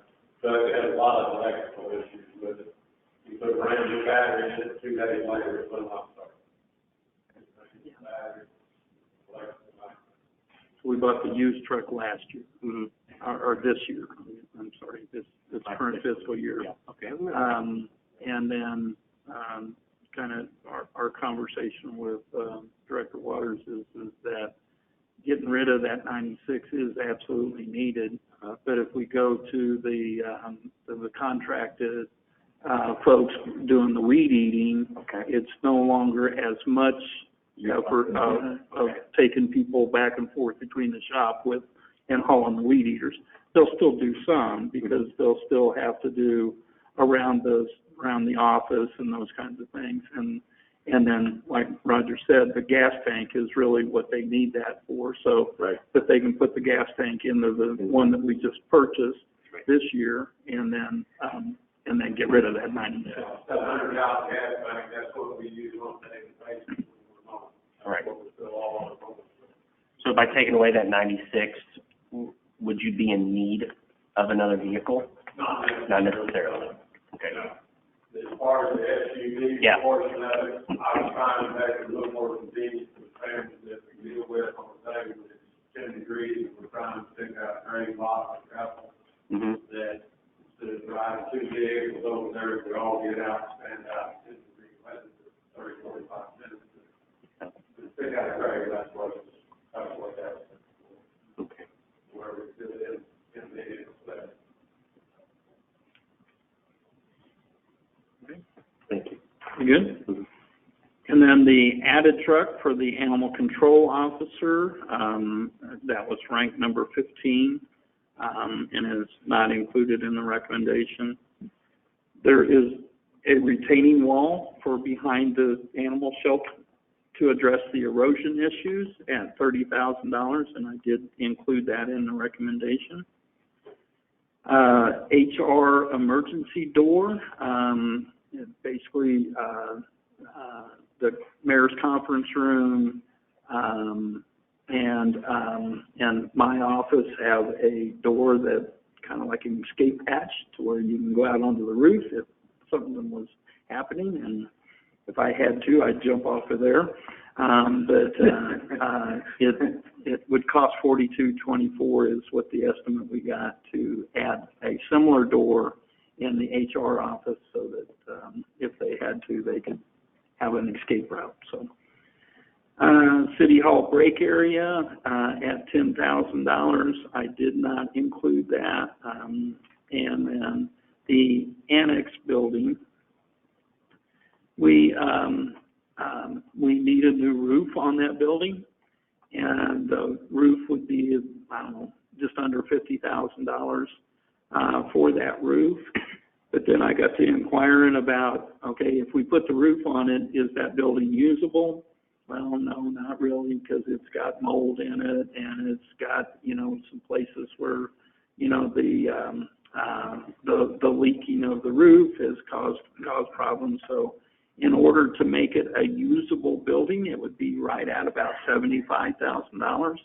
And the way it's used today is it's kind of a vacuum that people store stuff in and forget about. So my recommendation is instead of spending $75,000 to fix it up, we demo it. Is that area something that if we demo it, it would add to parking? Absolutely. Okay. Okay. Vehicle maintenance, there was a 22-ton pillow jack that was recommended, as well as a 5-ton forced air gas furnace for the office areas. So those were the two. I don't know, Director Yates, if you wanted to, or if you all had any questions on what a pillow jack is and why we need it. We good? What is it? The pillow jack is, as it refers, a very low-profile jack. When the garbage trucks have a front-side tire on them right now, it's very, very low to the ground. Traditional jack, not give them into this. They have to use wood blocks and prison to try to lift the vehicle enough to get a jack automatically. The pillow block will slide into their plate into the high.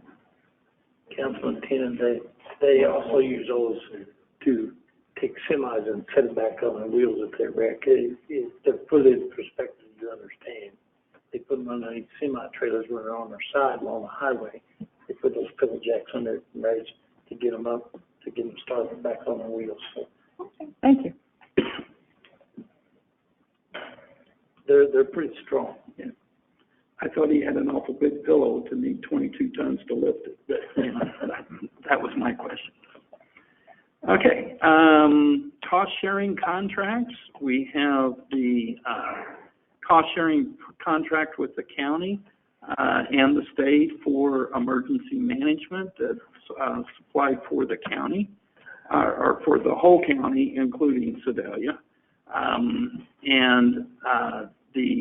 They are recommending requesting that we change the contract and take it to $68,000 or $66,000.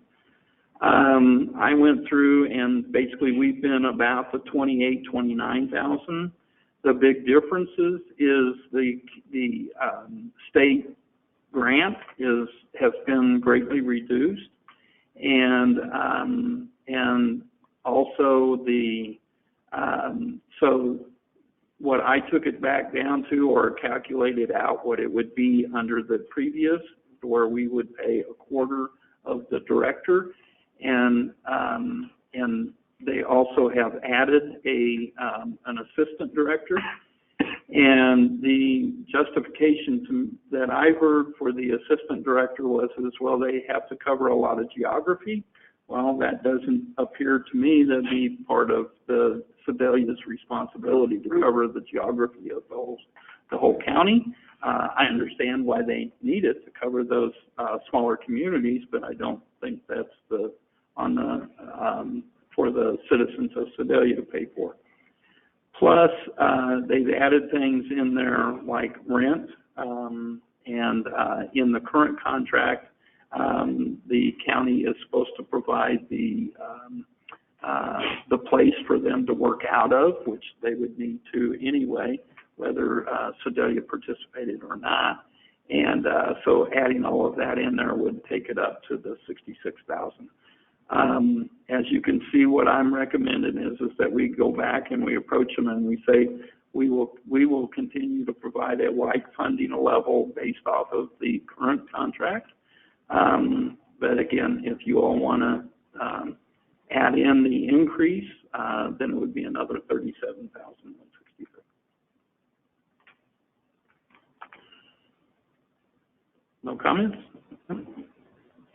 Joint dispatch agreement, we provide $300,000 worth of funding. If you'll remember, Danielle Lauder Director Lauder, came in and made their proposal.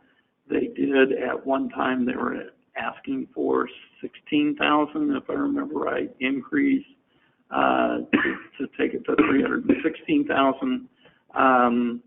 My feeling is that 16,000 essentially put them to where they were building reserves. My feeling is that, you know, it's a budget. We start with the $300,000, and if they come to the end of the year and we're short, then we go back and we approach the three agencies to ante up at that point. So my recommendation is to stay at the 300,000, and again, knowing that we may have to come back at the end of the year. Everybody good? Scott Joplin Ragtime Festival. Director Simmons gave the presentation, as he also wears the hat of the president, I think, of that organization. And they requested, again, the same $10,000 that it's been for several years, funding support for that. Economic Development, Jessica Craig, you saw her presentation, and the city has for, we increased it last year from 135 to 140,000. We provide that level of funding to them to provide our economic development initiatives in the community.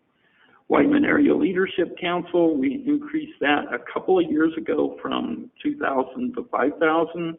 And recommending, again, we stay at that same level. The Heckert Community Center and Employee and Families membership at $10,000. Again, recommend that we continue that. I think that's been a great, a well-received benefit for our employees. I think it becomes a very good, if not recruiting, but a good retention tool for us.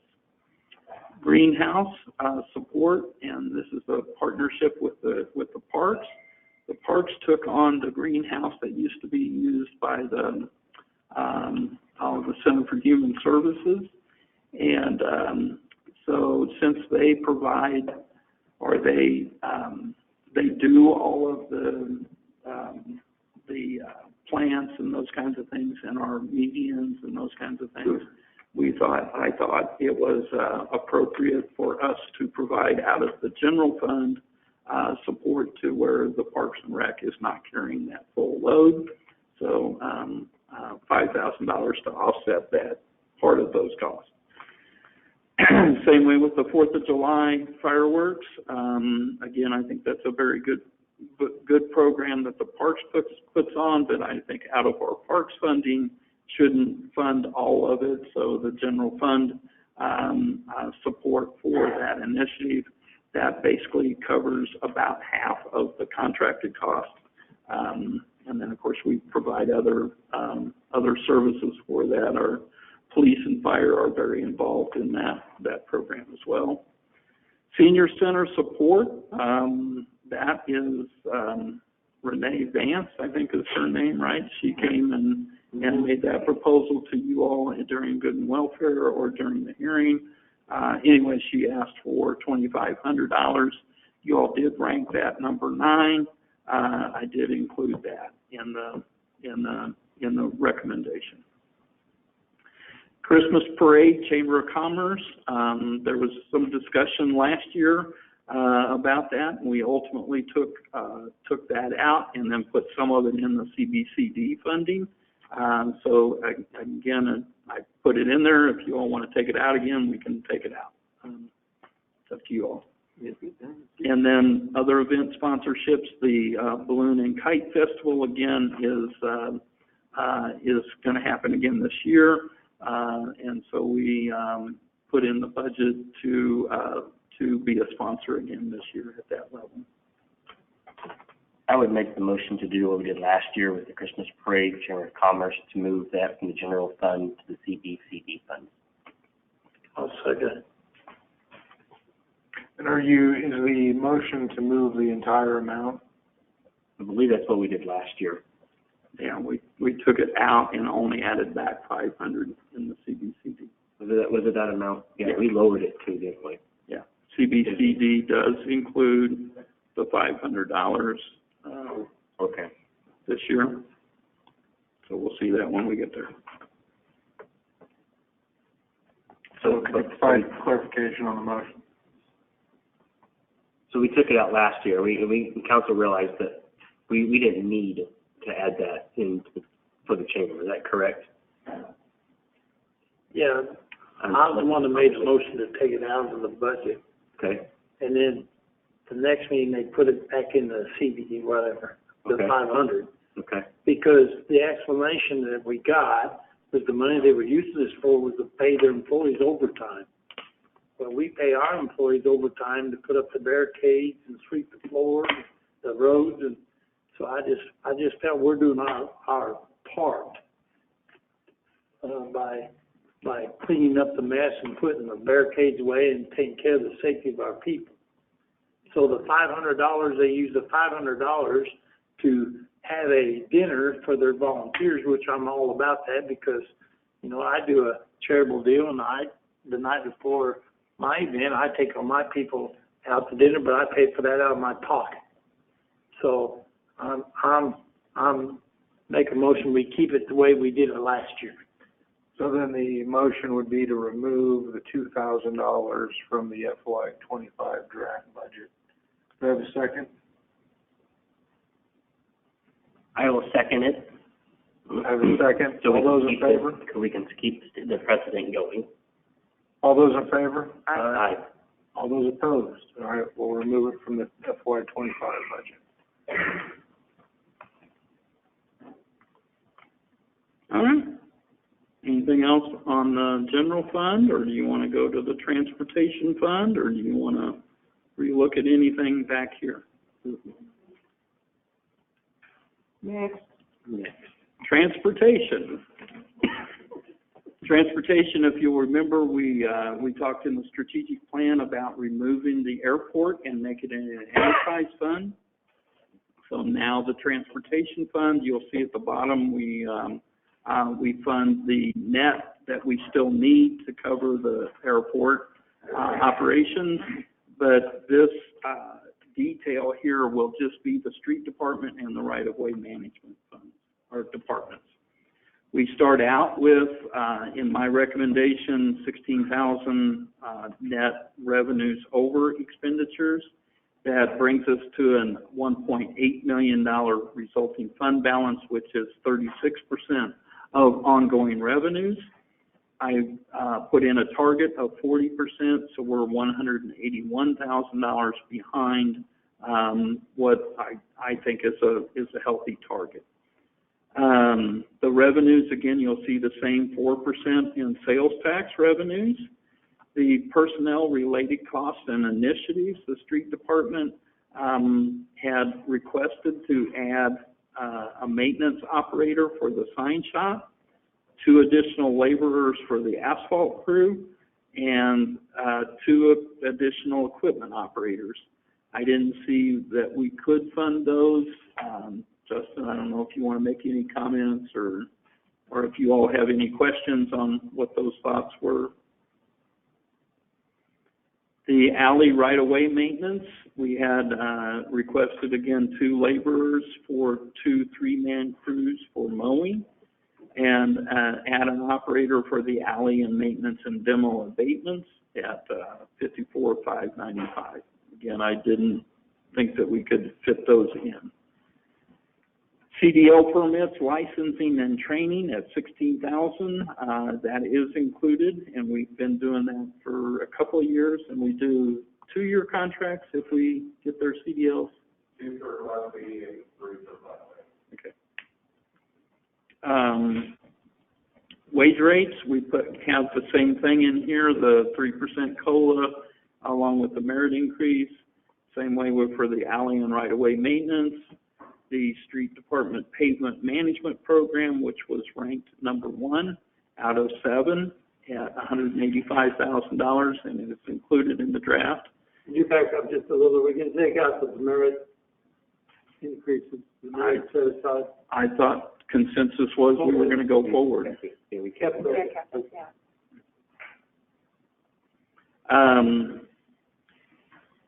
Did I miss that? No, there was never a motion or second or subsequent vote. Yeah, no, Okay, streetlights at 458,000, and again, this is, you know, we have some latitude if you want to decrease or increase streetlights. But I just put it out there since it's a large number. Tree grinding. How many lights is that? Huh? How many lights is that? I don't know. Does anybody know the number? I mean, it's a bunch. A lot. All right. It's a lot of. What was the question? How many streetlights that is? We just get a charge for it, per streetlight per month, so. And A lot of it. yeah. So then it's replacement, is that correct?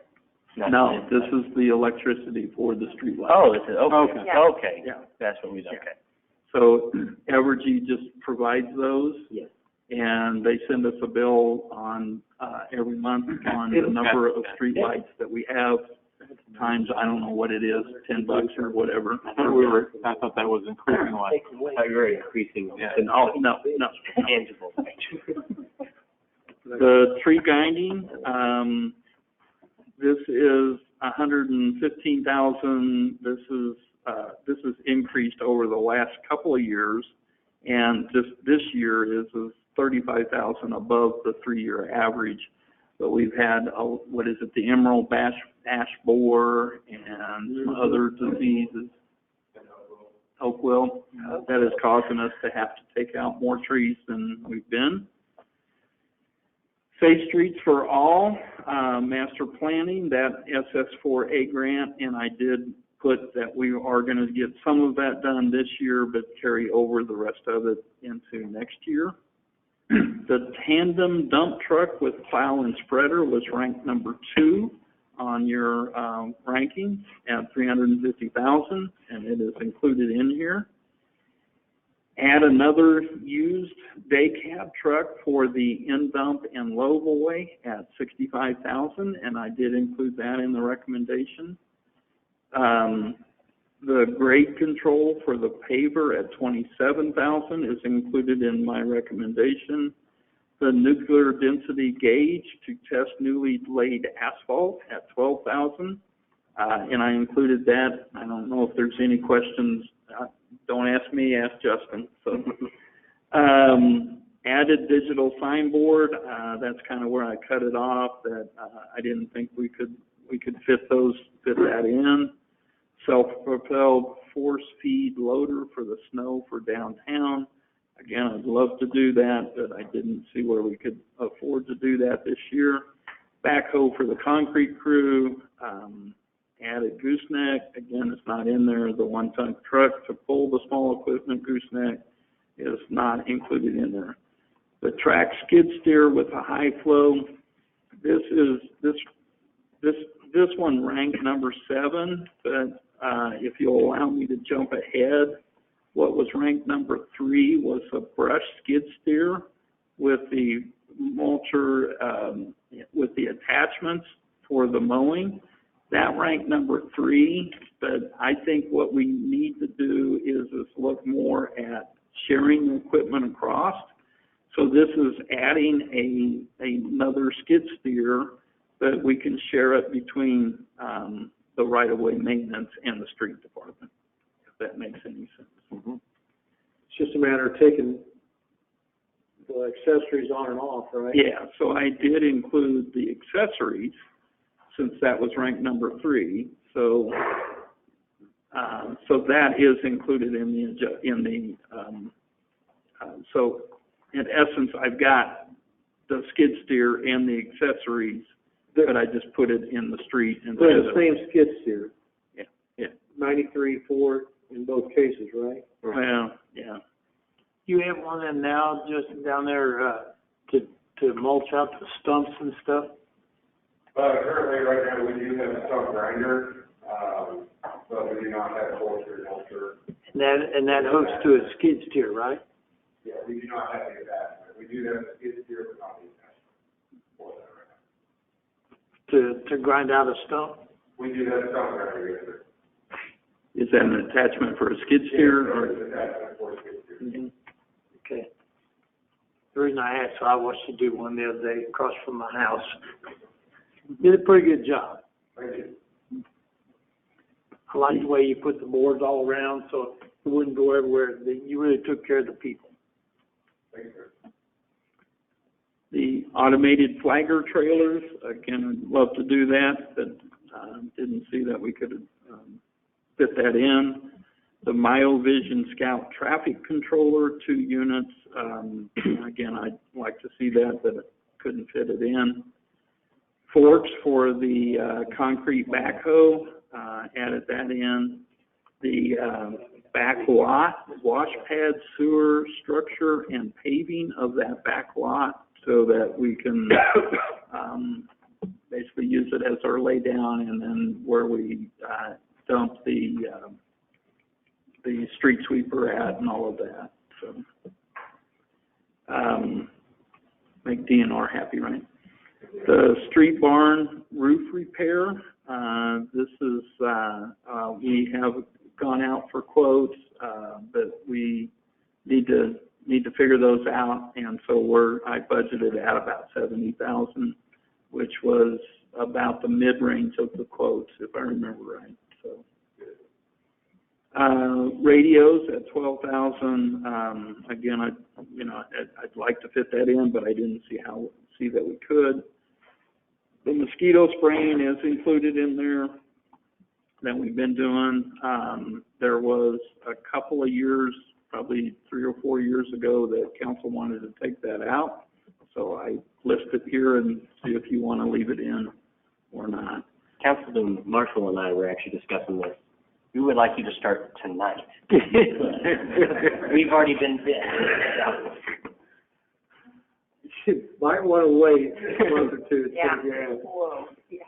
You want to double that one too? There it is. Can we do fly spraying for after the fair? Oh, flies are bad now. The street maintenance supplies and construction materials, again, a big number. We do have, it depends on how much we do, of how much we need. So that's in there at that level. The mini excavator for demolition, I did not include that in there. Like I said, the number 3 was really included up above. The number 3 for the attachments is included here, so that's all part of number 3. Rank number 5, or tied for 5th, was the track excavator for demolition, and then also the Dingo stand-on skid steer for mowing abatements, and those are not included in the recommendation. An equipment trailer for the right-of-way maintenance, and add another pickup for the mow crew, and then a small number, but adding herbicide in there, which is a new item. We haven't done that in the past, but we believe we can provide a better service now with herbicide. Dumb question, what do we spray it with? Do we got something to spray it? Yeah, we have transfers, Big, 20-hour transfers. okay, I mean, not just hand sprayers. You got stuff sprayed. The cost-sharing contracts for transportation is, as you heard, Oates make their presentation. Doggone it, her name escapes me right now. Tracy made her presentation and requested, this is typically used for their bus match at $25,000 a year. That helps support the transportation around. This is the $200,000 in the airport budget. I got close to, in this lease, about an $80,000 fund balance in the airport. So that's about, we're about $120,000 short of breaking even without any tax support in the operations in the airport. And then, as we normally do, or as we have for the last few years, we usually transfer some of the transportation money to help augment or help do more streets, paving, and those kinds of things in the CIP. So, and we'll see how that makes the CIP fund balance. Anything else you want to do on transportation? On that dingo stand on, skid steer, I thought we said to put that in because it was better for them with, instead of walking behind mowers, they were standing on, although, is that what it is? That's why we're taking it out. Yeah, rank number 5. Mm-hmm. So why is it in here? If it's number 5. That's where I thought we could get to. If you want to put it in, we can put it in. Put it in. I have a motion to put the dingo stand on skid steer for mowing abatements back into the FY25 draft budget. Do I have a second? I'll second it. I have a motion and a second. All those in favor? Aye. Aye.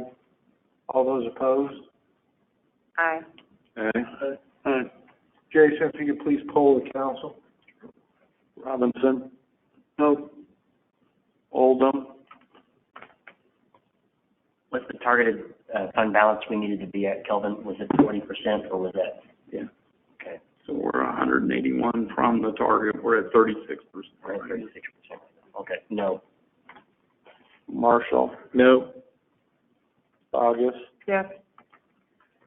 Hiller, No. Cross, No. Foster, No.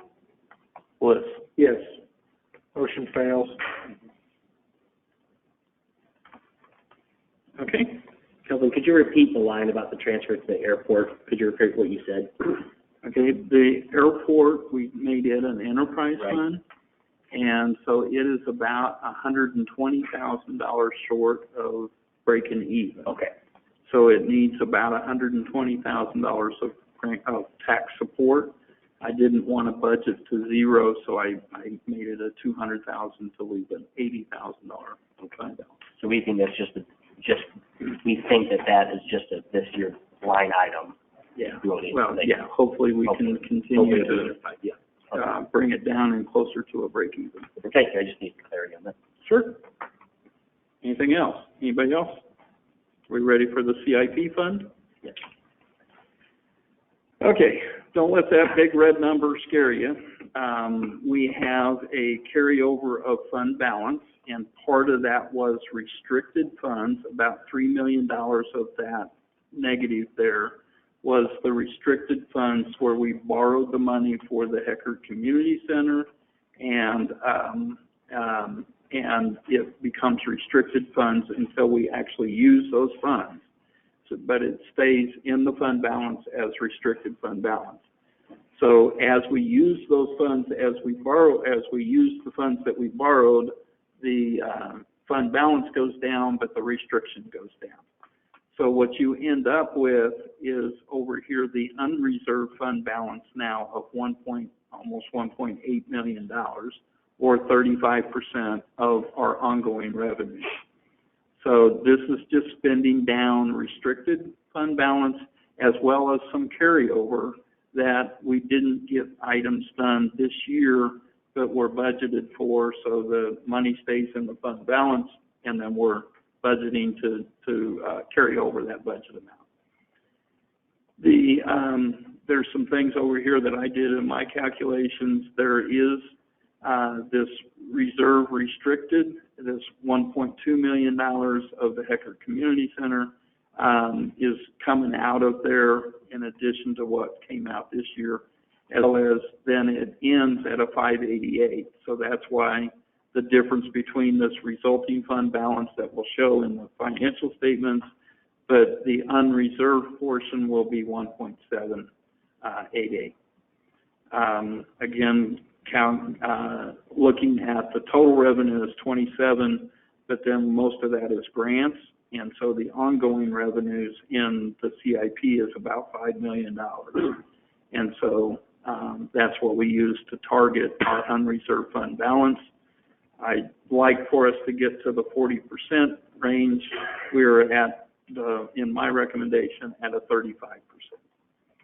So the revenues, again, we have the 4% increase in the sales tax.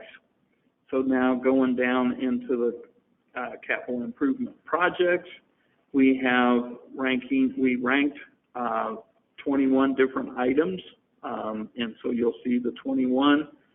this one, we got to basically the middle of 7, but then this was a smaller amount, and so I left it in, but if you wanted to take it back out again, we certainly can. But that is paving the alleys, I can't remember all of the numbers, but basically it's from 7th Street to Main Street, 1 block each side of Ohio.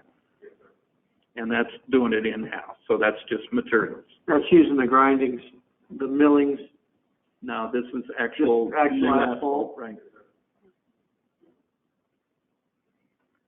Because they are paved now, so. The parking lots, Pacific and North Ohio, 7th and Ohio, and Main and Osage. To do those would be about $71,000. The monument and wayfinding signs ranked number 13, so it is not included in the draft. The stormwater drainage projects, this is about, it's grant funded. It was included, part of it was included, $1.2 million was included in this year. We are not getting those done, so we put all of it into next year. So it's $3.3 million, and it's funded with DNR, ARPA funding, as well as our local allocation of ARPA funding that we are transferring from the general fund. Sidewalk restoration, we ranked that general category as number 6.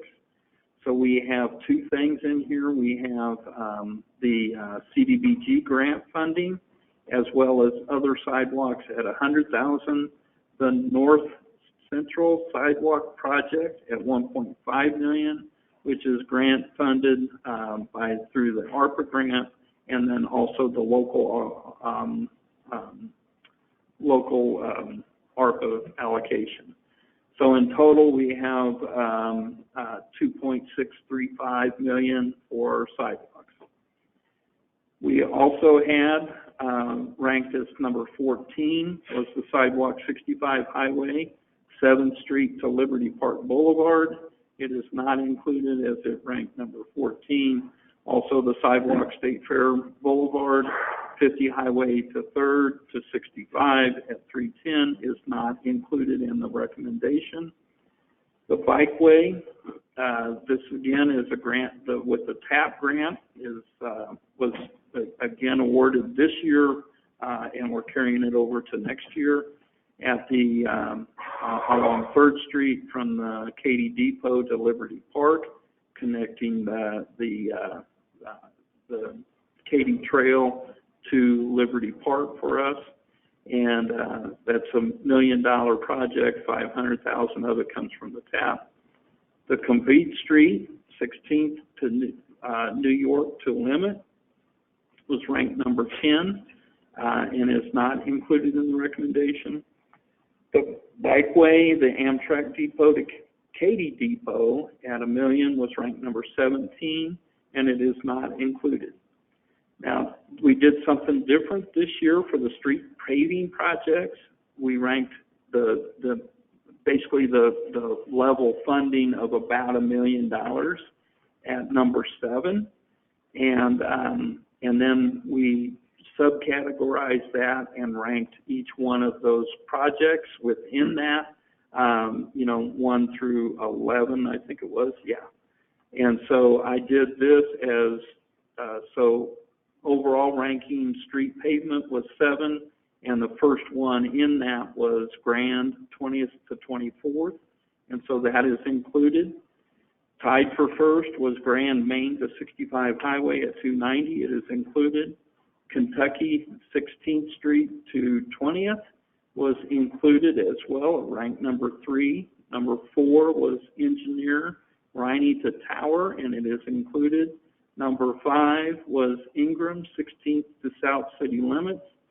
Tied for 6th is where I cut it off at Emmett, Broadway to Tower, Adams and Pro Energy Drive to Cherry Tree to Eagleview, Riney, Cedar to Engineer, 24th Ingram to New York, Park, 32nd to South City limits, and Sedalia Road and Georgetown Road intersection. And then, after the strategic plan, there was four more that were added, into the budget recommendation. And since we couldn't, we were there, I didn't include those in the recommendation. 32nd and Limit Lane additions was, this is the cost share portion, was ranked number 5, and so it is included. Actually, there was a meeting on this, or this subject was part of a meeting today with the county and MoDOT, and so we have MoDOT's attention. I don't know if that'll get us there this year, but we have their attention. Winchester's extension 16th to Sacagawea was ranked number 10 and is not included. North Harding and Boonville upgrade Route 50 highway to the airport was ranked number 18 and is not included. Ranked number 8 is State Fair Boulevard straighten and roundabout at Main, was not included because it was ranked number 8. Parkhurst Bridge repair, this is one that was carried over from last year, the current year, but needs to be done. I don't know, is Chris here? So, yeah, there you are, Chris. There was some new information on that that came up here, I don't know, a month or so ago that you told me about, but I can't remember what it was. But it's the Parkhurst Bridge. It's, yeah. Which is, sorry, that was me. That was you? Okay, I'm sorry. Huh? Yeah, okay. So, help me remember where Parkhurst Bridge is. Is it?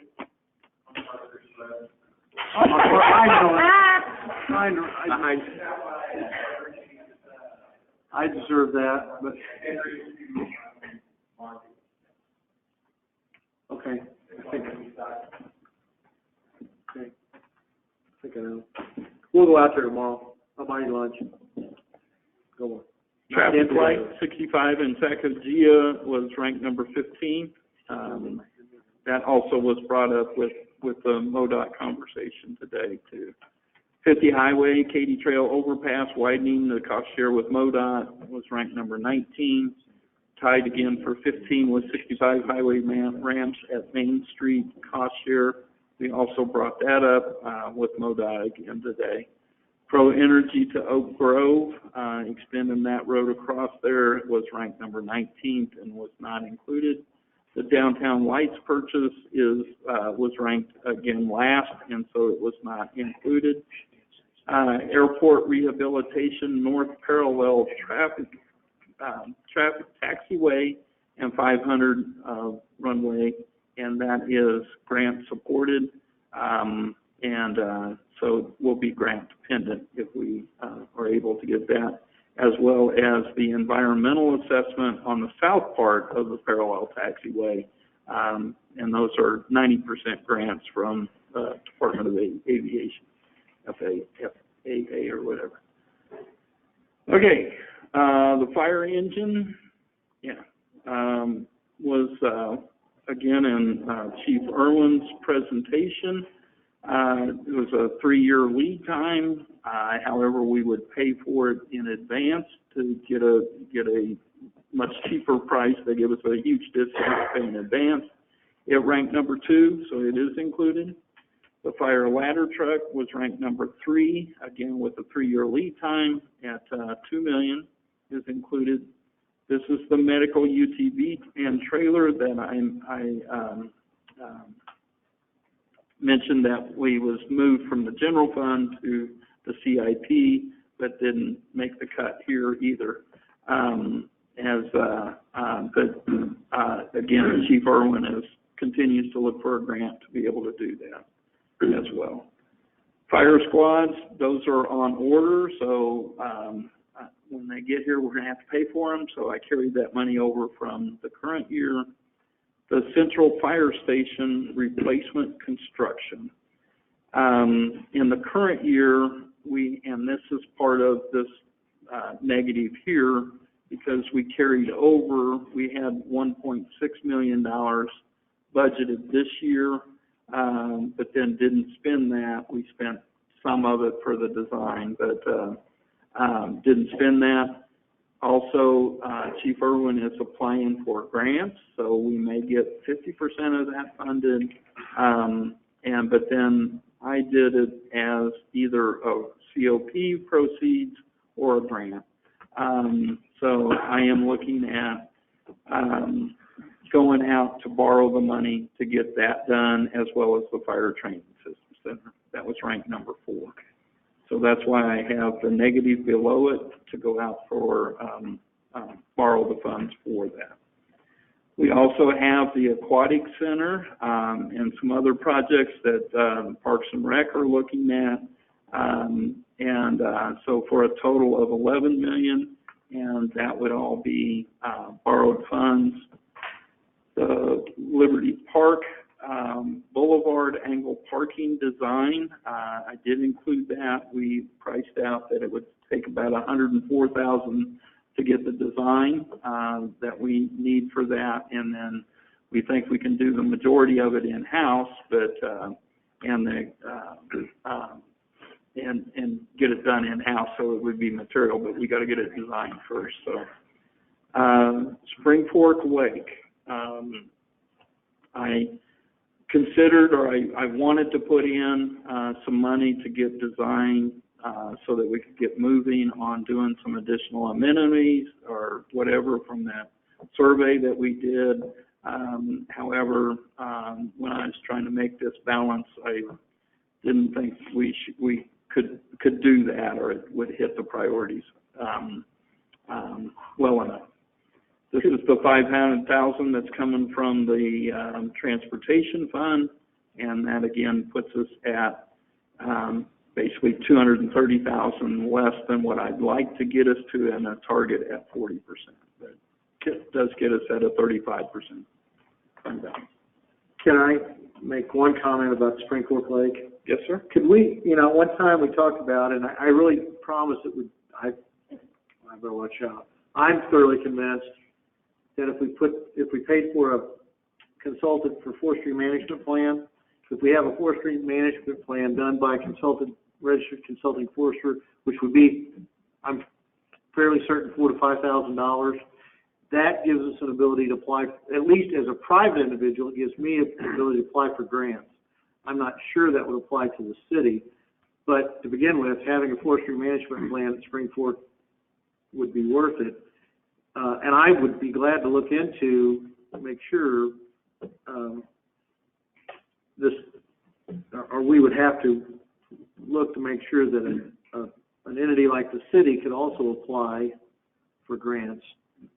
But most of the time, to receive any type of grant like that, it requires a forestry management plan by a certified forester. So the only thing I'd say there is maybe we could start with $4,000 or $5,000 for forestry management plan, or would that be considered a capital improvement? Would that even fit in CIP? It's the cost for an improvement. Yeah, I mean it's like design is part of the project. I guess it's still capital, even though it's just okay. So yeah, we can talk about it in another. We don't have to do it now. Okay. It's not a huge amount of money. We could find it. Okay. Anybody want to look at anything? Change anything? That was brought up, the 32nd Street intersection was brought up in discussion today, but what do we truly feel is the likelihood of something getting done this year with that?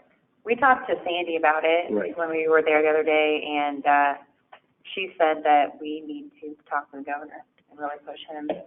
There's other things that are coming to Sedalia that most likely he would probably be in favor of it, but I think so Steve and I were just talking about that Yeah. since that's in our ward, we were advocating. So when we have a lunch with the mayor this week, we're going to chat about that a little bit more. These are my thoughts. I know we've got some time left to approve this budget.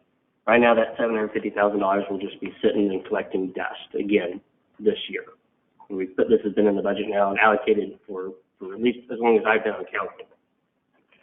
I would like to see where the conversation goes with MoDOT and with the governor, or however that goes. And besides allocating the $750,000 to the intersection, which I completely agree that needs to be done. But right now, we could take that money towards 2 or 3 other projects in our community and actually get something done instead of that money just sitting there, getting carried over again to the next year. I'd like everybody to know that Councilman was up there with us, but Yeah. I think maybe you got a call and your daughter wasn't feeling, you Yeah. missed that meeting because your daughter Well, I wasn't was feeling. there But with basically, Crawford, and I Tom, understood what she was saying. Councilman, what you just said, we said to Sandy and tried to emphasize that to Yes. Senator Crawford. Yes. So I think there's a chance, but again, you're right. I agree with you. It's been sitting there. We've made that allocation for 3 or 4 years in a row. And You're so right. I would like to see that money actually either get saved from the taxpayer or get utilized in a different way. And then 6 months down the road, the governor is like, absolutely, MoDOT is absolutely, let's do it. I have absolutely no problem finding that money again. I don't think the taxpayer would have an issue finding that money again to improve 32nd Street. So are you saying, I'm not sure What I'm hearing you say, are you saying leave it this year, deal with it next year, or? I'm saying take the line item out for the $750,000 and apply that to 2 or 3 other projects that can for sure get done this year. And if we have to allocate money in the future because we've got the green light, absolutely, let's do it. Or we visit this again next year. Okay, I agree with you up to the point that if Senator Crawford is successful and we do get good news in the next couple of weeks, we've got another chance to take it out in March, right? Absolutely. We did advocate with her. We've got So time leave it to- now, leave it in now Leave it now, until that's March. fine. But when we come to the final budget, I want us to really seriously consider, do we want to have $750,000 of taxpayer money just sitting there again for the 5th year in a row for me? Or do we want to have projects actually get done? We're on the same page, but I'm That's just what saying, let's Right now, we wait. can find it. I'm putting that thought out there for council. I agree. I would say there is one significant difference this year in that we now have an area engineer again. And I think that's been part of our difficulty in the last several years is we had for a year. 6 months. Yeah, less than a year. And we had his attention on it, but, by the time we got to how do we get it done, he's gone, and then we're with an interim again, and the interim, both times on the interim, they don't even want to talk about it. Yeah, I've got no issue with it. I just want to make sure the money's getting used. Kelvin's right. His point is exactly right too, but I'll go back to one other thing that we did earlier today, and correct me if I'm wrong, but help me, Kelvin, with the group that make the recommendation that we decided not to fund this year, earlier. Pioneer Trails. Pioneer Trails apparently also has some input into that process to getting that done. So They would have had input the last 3 or 4 years. I understand, but it seems to me like we weren't funding them in the last year or two, and like it or not, they have some influence. So we need to talk about that for a second too. Yeah, it was on the TAC. Mayor Dawson was able to get it number 1 on the TAC, last year or the year before? The year before. Year before last. So it has been number 1 on the tax recommendation, which is what MoDOT supposedly looks at. Okay, so for the last 2 years. So we're okay. It's been there. I thought Pioneer Trail had something to do with it, but we kept it at number 1 anyway. Okay, that answers the question. Thank you. And they've already moved that over to the MoDOT's unfunded needs list. That project's already on the MoDOT's unfunded needs list. That's how it works, TAC, and then it moves over to MoDOT's unfunded needs list. Anything else? We're good with where we're at? Okay, so it's made progress. Okay. CBCD, AKA now Main Street, we are looking at funding, using $70,599 more than what's brought in, which we've done that a couple of times, but have not, been successful in getting things moving forward, resulting in a fund balance of $104,000, which is $208,000 or 208% of the ongoing revenues. But it brings us down to, basically what I recommend is keeping a year's worth of funding in this program, and that would be $50,000. So still $54,000 above where I think we need to maintain. So local taxes are right at $42,000.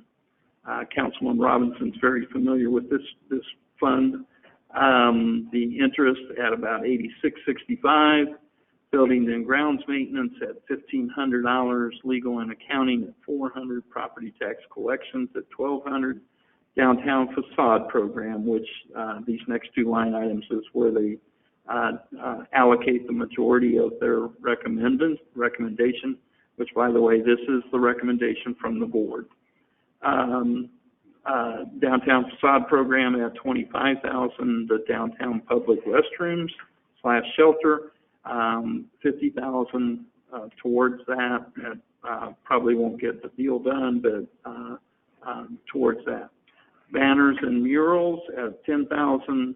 The special events, the Thanksgiving fireworks, helping the Furnells with that project at $2,500. Quarterly business mixer at $1,200.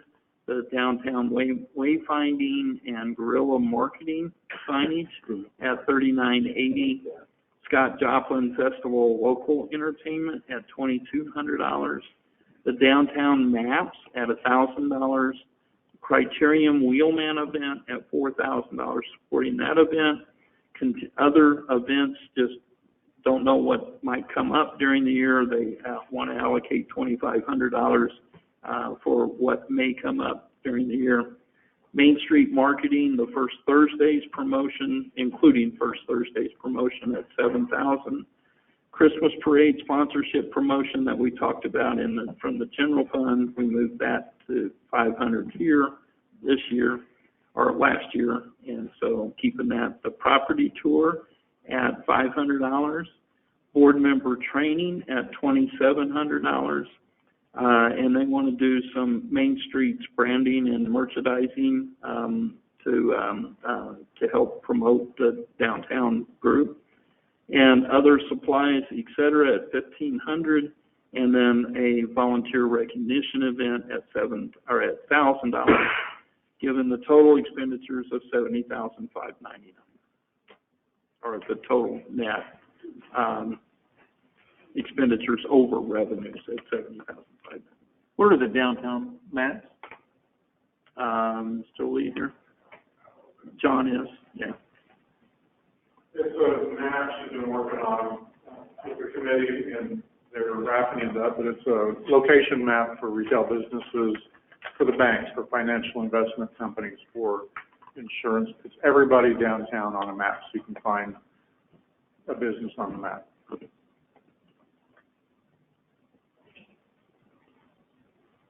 Any other questions, comments, changes? Again, this board is a recommending body, so they are obligated to make a recommendation to you on how to spend those funds, because they are the special business district tax funds within that district. So this is their recommendation to you, but you all have the final say as to adopting or appropriating the funds. Calvin, are we paying double here when the Scott Joplin Festival local entertainment, $2,200 when they give them $10,000? Yeah, thank you, John. Okay, the Scott Joplin Festival thing you talked about earlier for $10,000 was to support the foundation. This $2,200 is to hire local entertainment during the festival to draw the local crowd in to be exposed. Okay. So those are those evening concerts that are modern American music that the citizens come and join in on. So it's just kind of a tag-along event to the festival. Okay, John. Thank you. I know that would probably been a question I'd have been asked. Now you can answer. Yeah. Anything else? If I wore you out? Nope. Nope. Well, that's all I had for specific items. If you want to, I can summarize this up here real quick.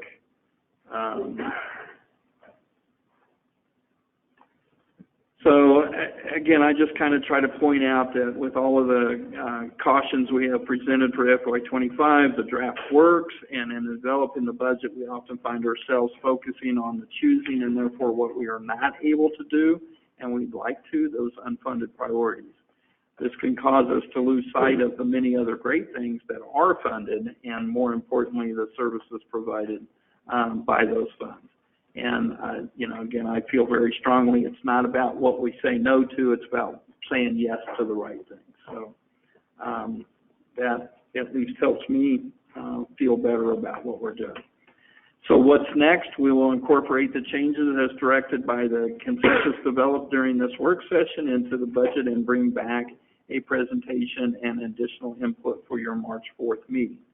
We will also have the opportunity, if you all want to, we can schedule another work session on March 11th, and we can dig deeper into more stuff or however you all want to use your time. We will make ourselves available if that's what you all want to do.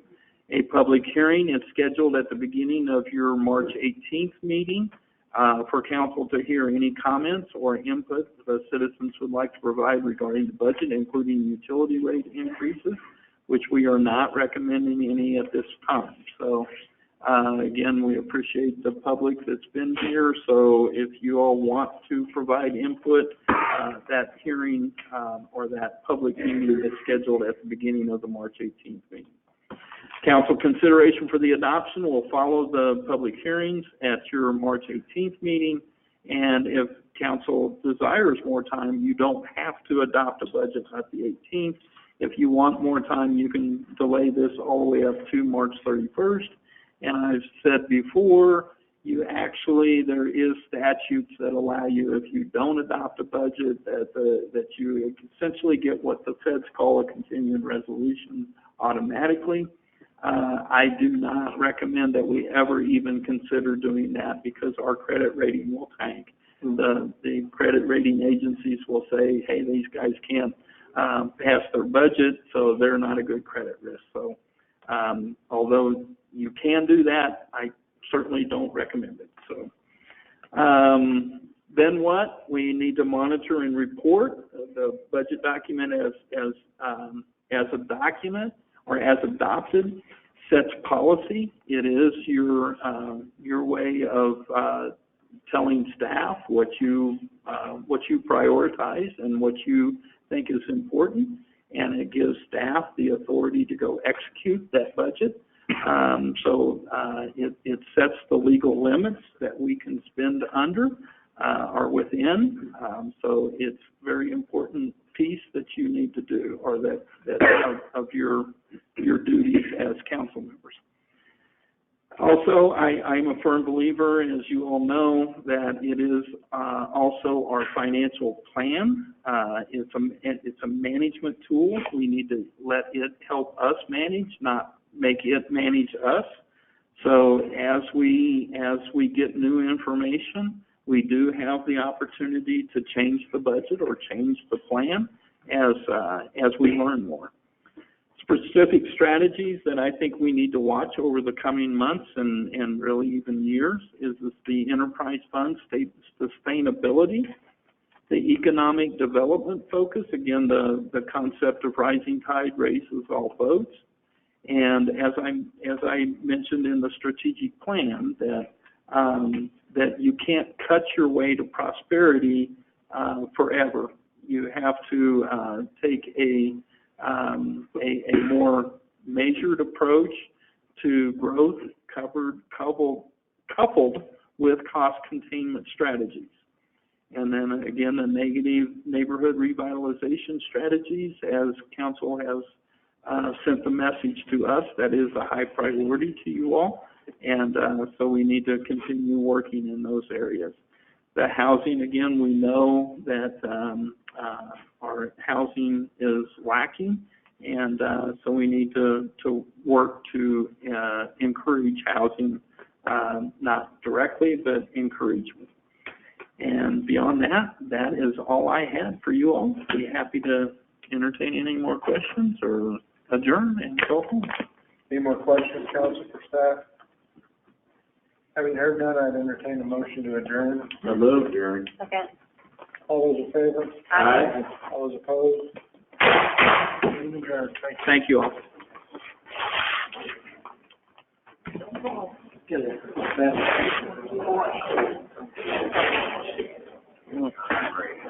We had nothing to do with it. Hey, Jack. When can you give me an estimate?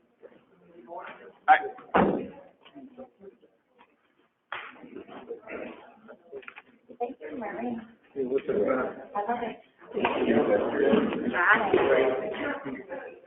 Hey, congratulations. You're,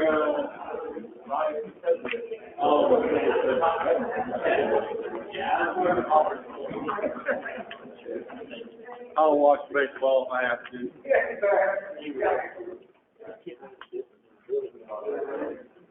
Thanks, Zach.